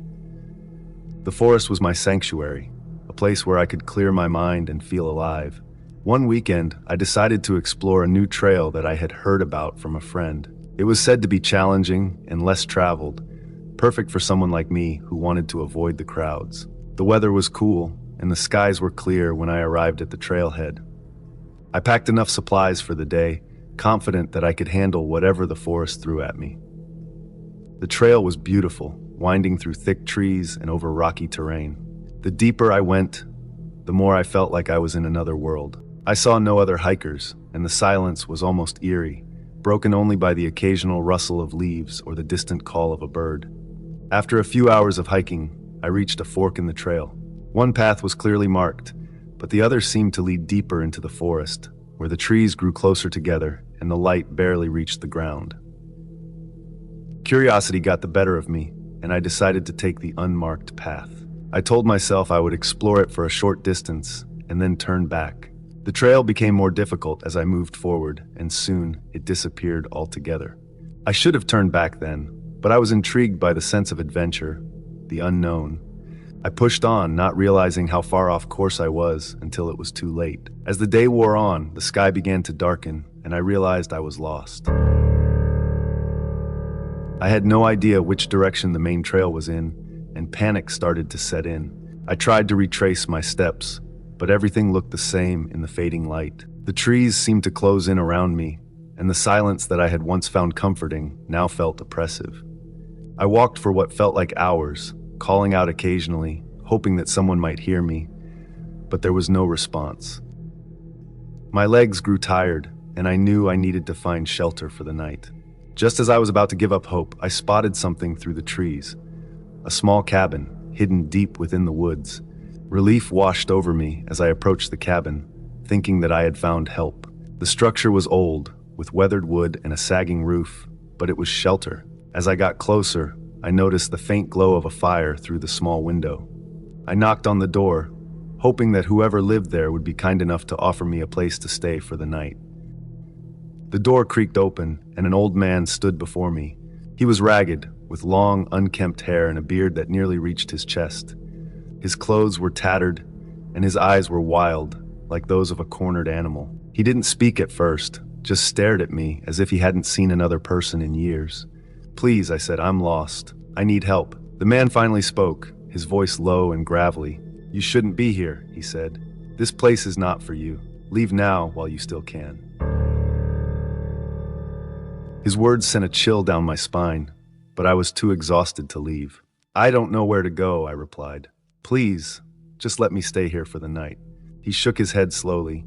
"If you stay, you won't make it out. This is my domain, and I don't take kindly to intruders." Despite his warning, I was desperate. I thanked him and backed away, deciding to set up camp nearby, rather than stay in the cabin. I found a small clearing not far from the cabin, where I pitched my tent and built a small fire. The night was unnervingly quiet, and I couldn't shake the feeling that I was being watched. I drifted off to sleep eventually, only to be woken in the early hours of the morning by an unsettling sensation. I crawled out of my tent and immediately noticed something strange. The trees surrounding my campsite had strange symbols carved into their trunks. The symbols were unfamiliar, and they filled me with a sense of dread. As I stood there trying to make sense of what I was seeing, I caught a glimpse of movement in the distance. It was the old man standing among the trees, watching me. He was too far away to make out his expression, but I could feel his eyes on me, unblinking and cold. I called out to him, but he didn't respond. He just stood there, like a shadow in the woods, always at the edge of my vision. No matter which direction I turned, he was there, watching but never approaching. Fear gripped me, and I packed up my things as quickly as I could. I had to get out of there, but no matter which way I went, I couldn't shake the feeling that I was being herded like prey, being stalked by a predator. The symbols on the trees became more frequent, and the sense of being watched grew stronger. I tried to run, but the forest seemed to twist and turn, disorienting me further. Every time I thought I was putting distance between myself and the old man, he would appear again, always at the edge of the trees, always watching. My mind raced, trying to figure out a way to escape, but it was no use. I was trapped in his domain, and the forest was his ally. The realization hit me like a punch to the gut. I was never going to leave this place. The old man had warned me, and I had ignored him. Now I was paying the price. As the sun began to set, I knew my time was running out. The symbols, the old man, the oppressive silence, it was all too much. I stumbled through the trees, my strength fading, my hope dwindling. Finally, I collapsed, too exhausted to continue. The last thing I saw before darkness took me was the old man, standing over me, his wild eyes gleaming in the fading light. He didn't need to speak. I knew what was coming. I had entered his domain, and I would never leave. Before we get into the next story, if you come for the first time, please make sure to subscribe to our channel and press the bell icon for upcoming scary stories. We need your support. Please share these stories with your friends and family. Thanks.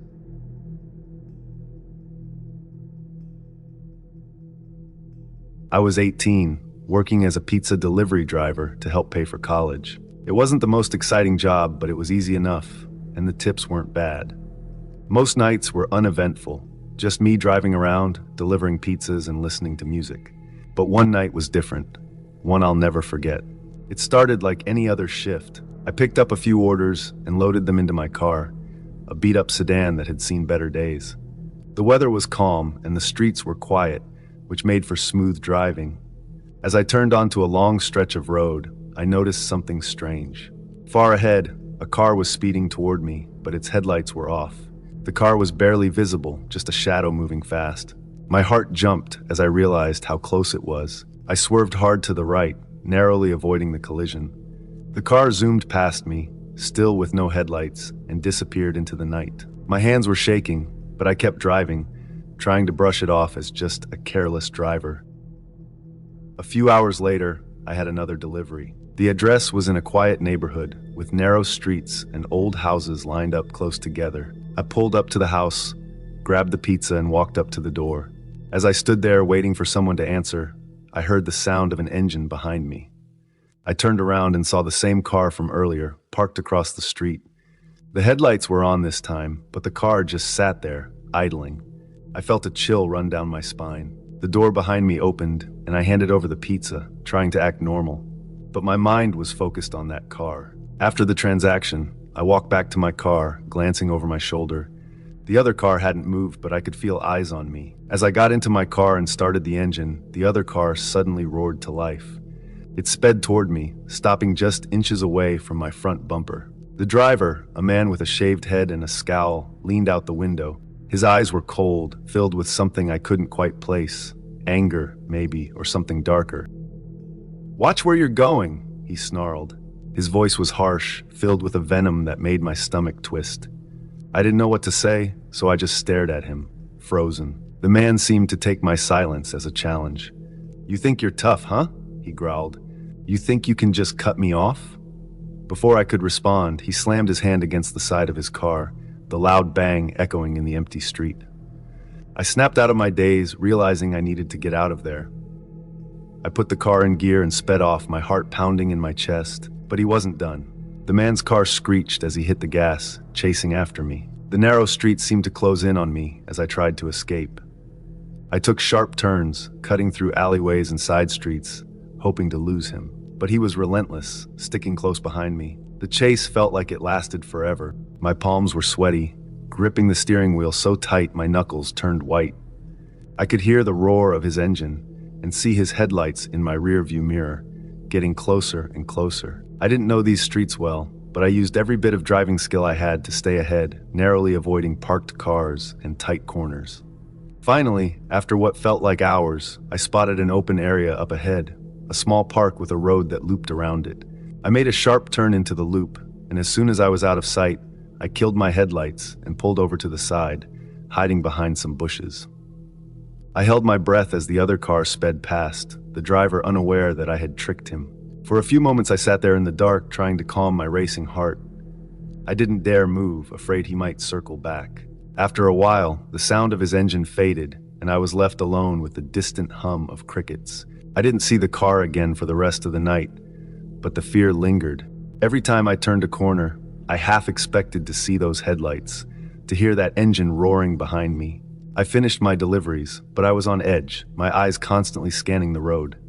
A few nights later, I was on another delivery when I saw the car again. It was parked at the edge of a neighborhood, partially hidden by shadows. My stomach twisted as I drove past, hoping he wouldn't notice me. But as soon as I passed, the car pulled out and started following me. I tried to stay calm, focusing on the road ahead, but my mind was racing. I needed to find a way to shake him, but there was no one around, no one I could ask for help. The streets were deserted, and the fear that had been gnawing at me for days finally took hold. As I pulled up to the next house, I saw a man standing on the porch, waiting for his pizza. Desperation took over, and I ran up to him, practically shoving the pizza into his hands. "Please," I whispered, glancing back at the car. "Can you help me?"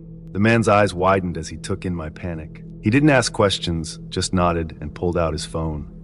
I could see the other car stopped at the end of the street, the driver watching us closely.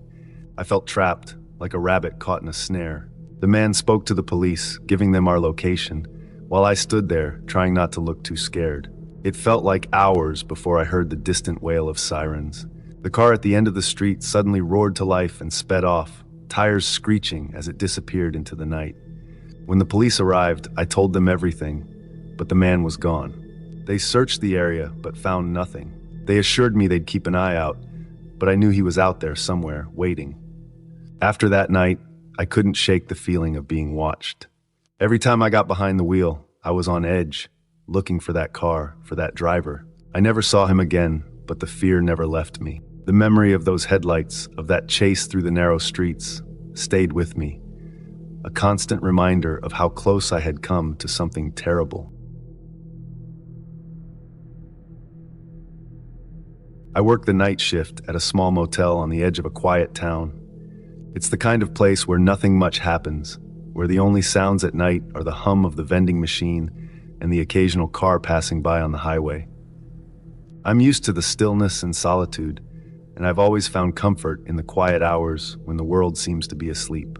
But lately, something strange has been happening during my shifts. It started about a week ago. I was sitting at the reception desk, flipping through an old magazine, when the phone rang. I glanced at the clock. It was almost 3 a.m., an odd time for anyone to be calling. I picked up the receiver and said, "Front desk, how can I help you?" But there was no answer. Instead, I heard a strange noise, like heavy breathing, coming from the other end of the line. I waited for a moment, thinking maybe someone had accidentally dialed the motel, but the breathing continued. It was slow and steady, almost rhythmic, but there was something off about it. It made my skin crawl. "Hello? Is anyone there?" I asked, trying to keep my voice calm. The breathing stopped, replaced by a faint sound of footsteps, as if someone was walking slowly across a wooden floor. Then, just as suddenly as it started, the line went dead. I hung up the phone, feeling a chill run down my spine, but I brushed it off. Prank calls happen sometimes, especially at night. Maybe it was just a bored teenager trying to scare me. The next night, the phone rang again at almost the same time. This time, there was no breathing, but I could hear whispers, soft and unintelligible, like a distant conversation I couldn't quite make out. My heart started to race as I listened, trying to catch any words, but the whispers were too quiet, too far away. Then, the sound of footsteps came again, growing louder and louder, until it felt like they were right in the room with me. I quickly hung up, my hands trembling. I checked the motel's registry to see if any guests had checked in that night, but the only rooms occupied were the ones I already knew about. The other rooms were supposed to be empty, but when I looked at the phone's display, it showed that the call had come from one of those vacant rooms, room 206. I felt a knot form in my stomach. The next few nights, the calls continued. Each time, the noises were different. Sometimes it was the sound of a door creaking open. Other times it was the faint hum of a music box playing an old, haunting tune. But the calls always came from a different empty room, and each time I checked the rooms after the calls, I found nothing. The beds were made, the lights were off, but I couldn't shake the feeling that something was out of place. A chair slightly moved, a curtain drawn just a little too far, small things that didn't add up. By the end of the week, I was on edge. Every time the phone rang, my heart would skip a beat, and I would brace myself for whatever unsettling sound would come through the receiver. I started to dread the long, lonely hours of my shift, fearing what might happen next. One night, after another call from an empty room, I decided to investigate further. I had to know where these calls were coming from. I grabbed the master key from the desk and made my way to the room that had just been called, room 301. My footsteps echoed in the empty hallway as I approached the door. I hesitated for a moment, my hand hovering over the doorknob, before finally turning the key and pushing the door open. The room was dark and cold. I flicked on the light, and the small lamp on the nightstand cast an eerie glow across the room. Everything seemed normal at first glance, but as I looked closer, I noticed something strange. The phone on the nightstand was slightly off the hook, just enough to break the connection. I felt a shiver run through me as I reached out to hang it up properly. As I did, I noticed a piece of paper sticking out from under the phone. I picked it up and unfolded it, revealing a list of names I didn't recognize. At the bottom of the list, one word was written in red ink: help. I backed out of the room, my mind racing. I knew I had to talk to the motel owner, Mr. Charles, about this. Maybe he could explain what was happening and why these calls kept coming from rooms that were supposed to be empty. The next evening, I approached him as soon as he arrived for his shift. I told him about the calls, the noises, and the strange things I'd found in the rooms. For a moment, he looked startled, his face pale, but he quickly composed himself. "Don't worry about it," he said, his voice steady but cold. "Just some old wiring issues, probably. I'll take care of it." But I couldn't shake the feeling that he was hiding something. That night, I couldn't focus on anything else. I kept replaying our conversation in my head, wondering what he wasn't telling me. Then, just as I was about to leave my shift, The phone rang one last time. I answered it, my hand trembling. The line was silent at first, but then I heard a faint, familiar voice, the voice of Mr. Charles. It was coming from a room that wasn't supposed to be rented out, a room at the very end of the hallway that I'd never seen anyone enter or leave. Room 308. I dropped the phone and ran, not stopping until I was outside, under the pale light of the moon. I never went back to that motel again. Whatever was in that room, it was something far darker than I could ever understand.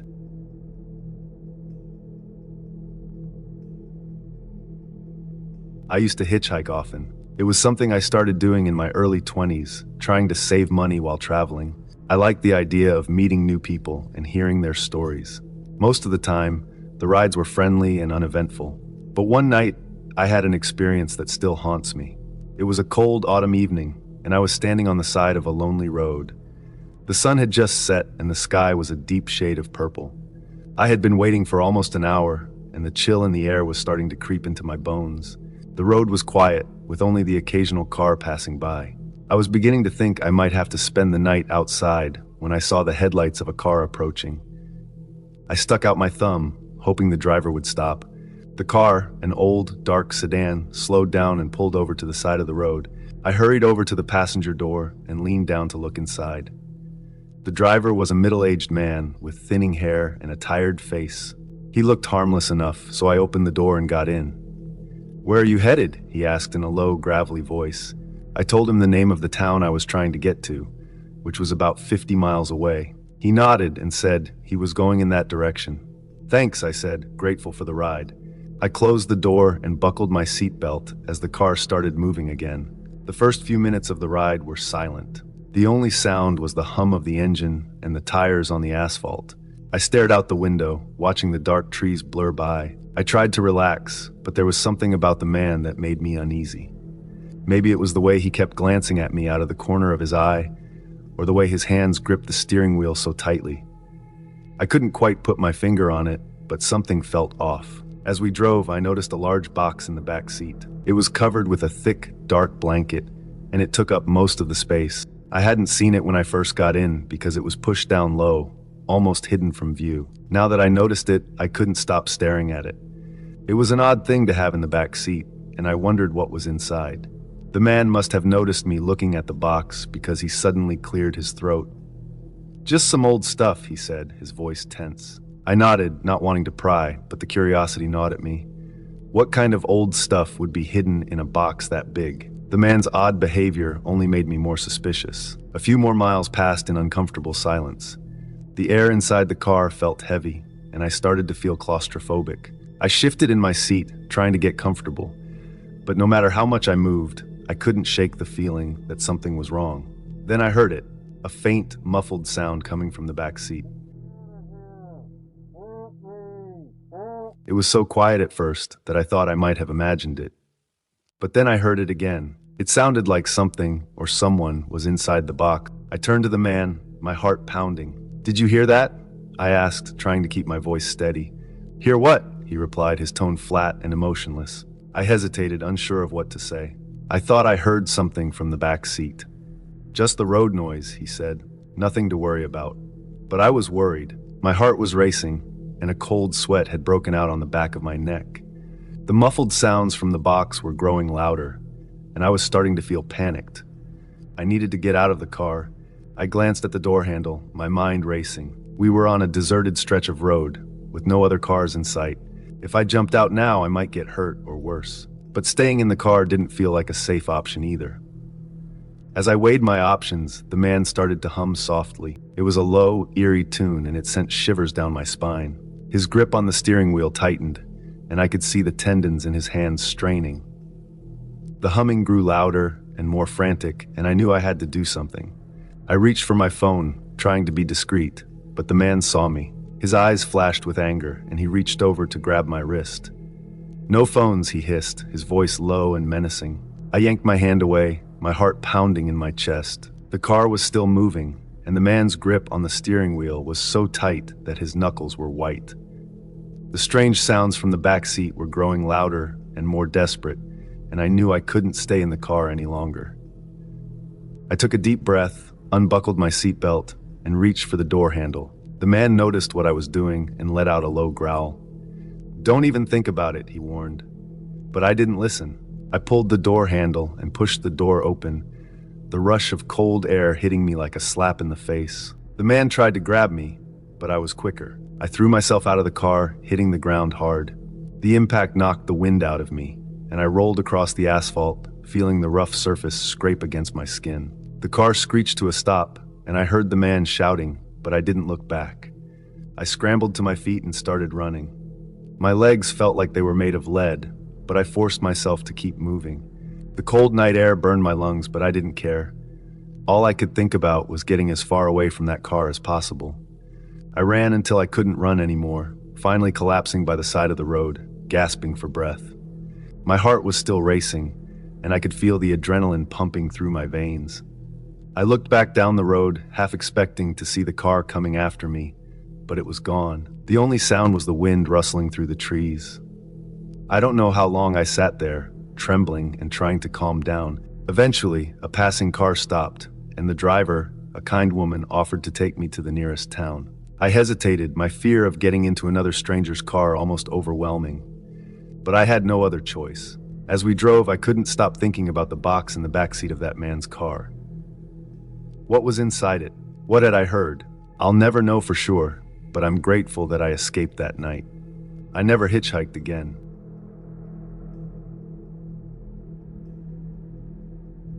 A few weeks ago, my friends and I decided to go on a weekend hiking trip. We were all college students, eager to escape the stress of exams and enjoy some time in nature. There were 4 of us: Jason, Lena, Alex, and me. We had planned this trip for weeks, picking out a forest known for its beautiful trails and peaceful surroundings. It seemed like the perfect place to unwind. We arrived early on a Saturday morning, excited and full of energy. The air was fresh, the sky was clear, and the forest looked inviting. We parked our car at the entrance of the trail and started our hike, chatting and laughing as we made our way deeper into the woods. The trees were tall and thick, their leaves rustling softly in the breeze. The sun filtered through the branches, casting dappled shadows on the ground. As the day went on, we lost track of time. We took breaks to explore interesting spots, like a small stream that we found hidden behind some bushes and a rocky outcrop that offered a stunning view of the forest below. The hours slipped by, and before we knew it, the sun began to set. "Maybe we should start heading back," Lena suggested, glancing at her watch. "It's getting late." I nodded in agreement. We all knew that hiking in the dark was not a good idea, especially in a forest this dense. We turned around and began walking back the way we had come, but something was off. The path didn't look familiar. The trees seemed different, and the more we walked, the more we realized we were lost. Panic started to set in as the daylight faded.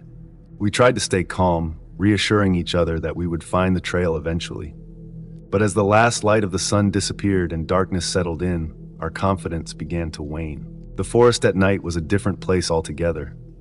The shadows grew longer, and the once friendly trees now seemed menacing. The sounds of birds and rustling leaves that had been soothing earlier now felt ominous. We took out our flashlights, their beams cutting through the darkness, but it was like trying to see through a thick fog.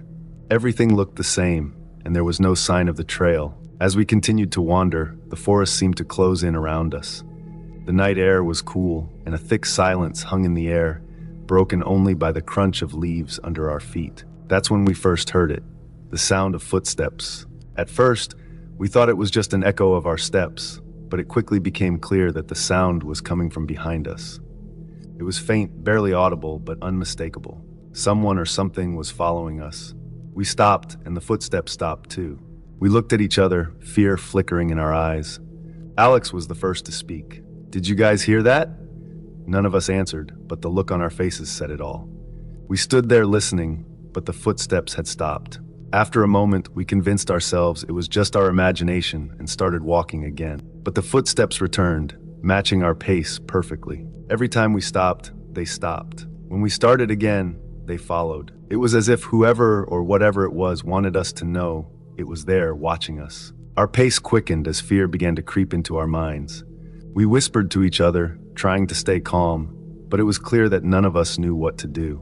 The footsteps were getting closer, and the darkness around us felt suffocating. Suddenly, Jason, who was leading the way, froze in place. His flashlight beam was fixed on something ahead of us, and when we followed his gaze, we saw him. A man stood just a few feet away, barely visible through the trees. He was tall, his clothes blending into the shadows, making him almost invisible. He didn't move, didn't speak. He just stood there, staring at us with an intensity that sent chills down my spine. We didn't wait to see what he wanted. Without a word, we turned and ran. The forest became a blur of darkness and fear as we stumbled over roots and branches, desperate to get away. But no matter how far or fast we ran, the man was always there, just out of reach, watching us. It was like we were running in circles, the forest never changing, the man never far behind. Our fear turned into full-blown panic as we realized we were being herded deeper into the woods. The footsteps never ceased, and every time we thought we had lost him, he would appear again, closer than before. Our exhaustion began to take its toll. We were breathing heavily, our legs aching from the relentless running, but we couldn't stop. The forest was no longer a place of beauty, but a labyrinth of terror. The man's silent pursuit felt like a nightmare we couldn't escape. Then, without warning, Lena screamed. She had tripped over something and fallen hard to the ground. I rushed to help her, but as I reached down, I saw what had caused her to fall. A thin wire stretched across the path, barely visible in the dim light. It was a trap, deliberately placed to catch us. My heart pounded in my chest as the realization hit me. This man wasn't just following us, he was toying with us, leading us into traps he had set. The forest wasn't just a random place, it was his hunting ground. With Lena back on her feet, we continued our desperate escape, but now we were even more cautious. Every step could lead to another trap. Every shadow could hide another snare. The man was relentless, always one step ahead, always waiting. We were exhausted, both physically and mentally. Our hope of finding our way back had vanished, replaced by the primal need to survive. The man never spoke and never came closer, but his presence was a constant oppressive force that drove us deeper into fear. Finally, we could run no more. We collapsed in a small clearing, our bodies shaking with exhaustion and terror. The footsteps had stopped again, but we knew he was still out there, watching us, waiting for the right moment. As we huddled together, too terrified to move, I couldn't shake the feeling that we were trapped, that the forest itself had become our prison. The man had driven us to the brink of madness, and there was no way out. We had lost the battle before it even began. At that moment, I realized something chilling. We were not just lost in the forest, we were lost to it. The man had won, and we were at his mercy.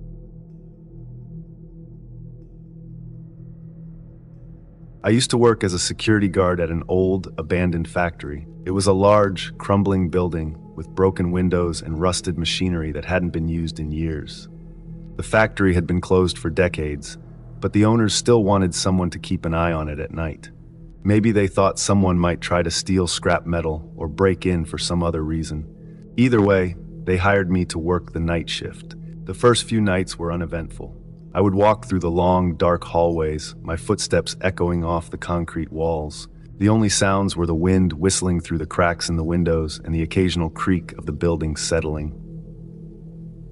It was boring, but it was an easy job. I would listen to the radio or read a book to pass the time. But then things started to change. It began with small, almost unnoticeable things. One night, I noticed that a door I had closed earlier was now slightly ajar. I thought maybe I had just forgotten to shut it properly, so I didn't think much of it. But then it happened again the next night. This time, I was sure I had closed the door tightly, but when I walked by it later, it was open again. I began to feel uneasy, but I brushed it off.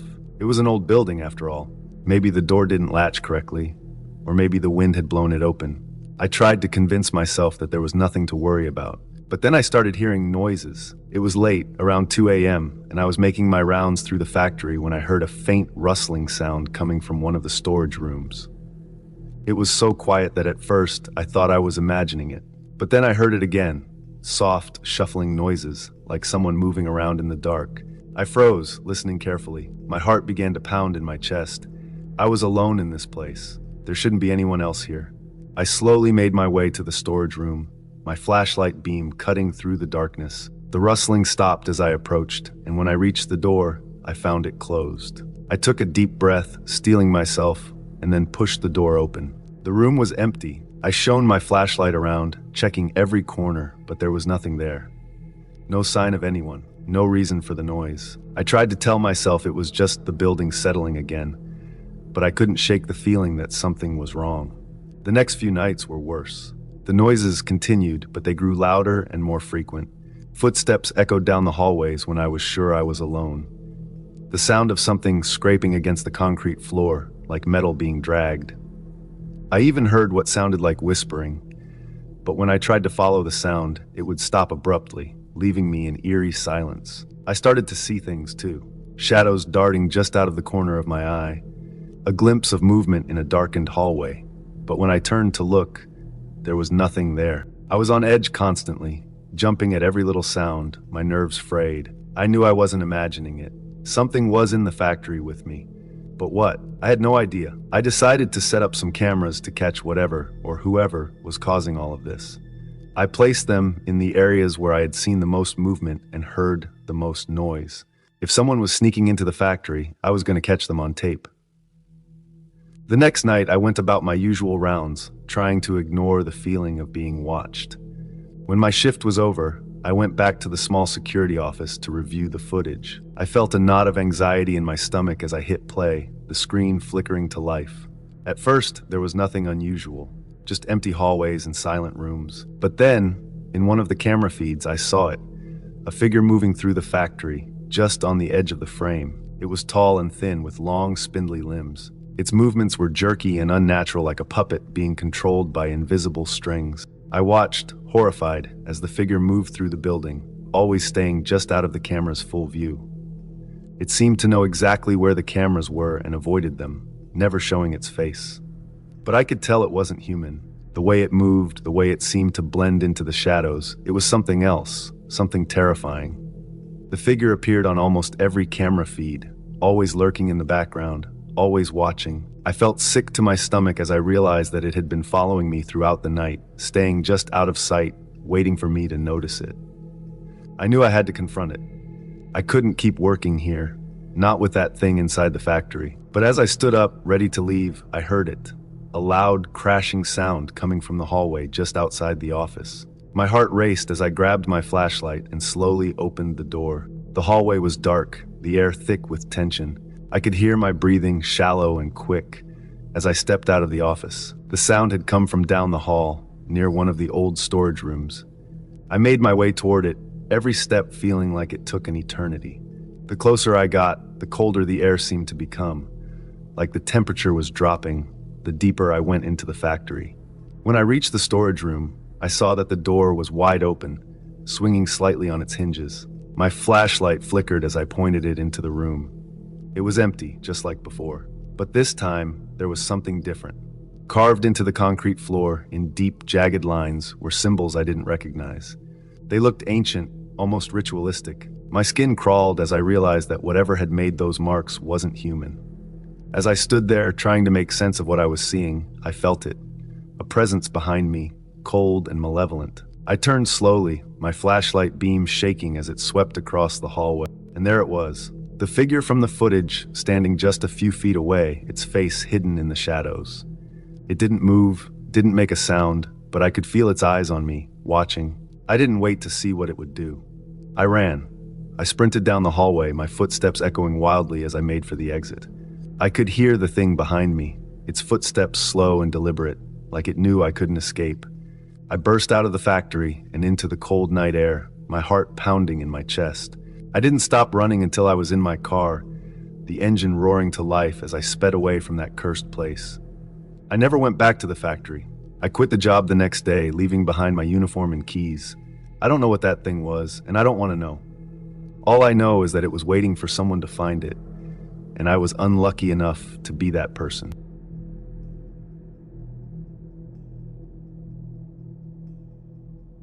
I used to work for a delivery company. My job was simple: drop off packages and collect payments. It wasn't the most exciting job, but it paid the bills. I mostly worked during the day, but sometimes when business was slow, I took extra shifts at night. That was when things got risky.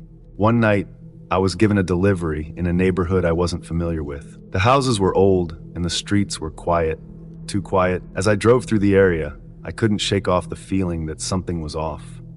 But I pushed the thought aside. After all, it was just another delivery. When I arrived at the address, the house looked like it had seen better days. The paint was peeling, and the windows were dark. I double-checked the address on the package. It matched. I took a deep breath and grabbed the package. As I walked up to the door, the uneasy feeling grew stronger. I knocked on the door, and after a few seconds, it creaked open. I saw two men standing there. They were smaller than me, but something about them made me nervous. One of them had a gun, and before I could react, they grabbed me. The force of their pull knocked me off balance, and I stumbled into the parlor room. They slammed the door shut behind me. The room was dimly lit, with old furniture and a musty smell that filled my nose. I tried to make sense of what was happening, but before I could even speak, they pushed me to the floor. My heart raced as they stood over me. The one with the gun waved it in my face, making it clear who was in control. I felt a cold sweat on my forehead as I looked up at them. There was no way out. The room seemed to close in on me, making breathing hard. They didn't waste any time. One of them kicked me in the side, knocking the wind out of me. I gasped for air, but before I could recover, the other man punched me in the face. Pain shot through my jaw and I tasted blood. My vision blurred as they continued to beat me. Each hit felt like a hammer to my body, leaving me helpless on the floor. As I lay there trying to protect myself, I felt their hands searching through my pockets. They pulled out my wallet and emptied it.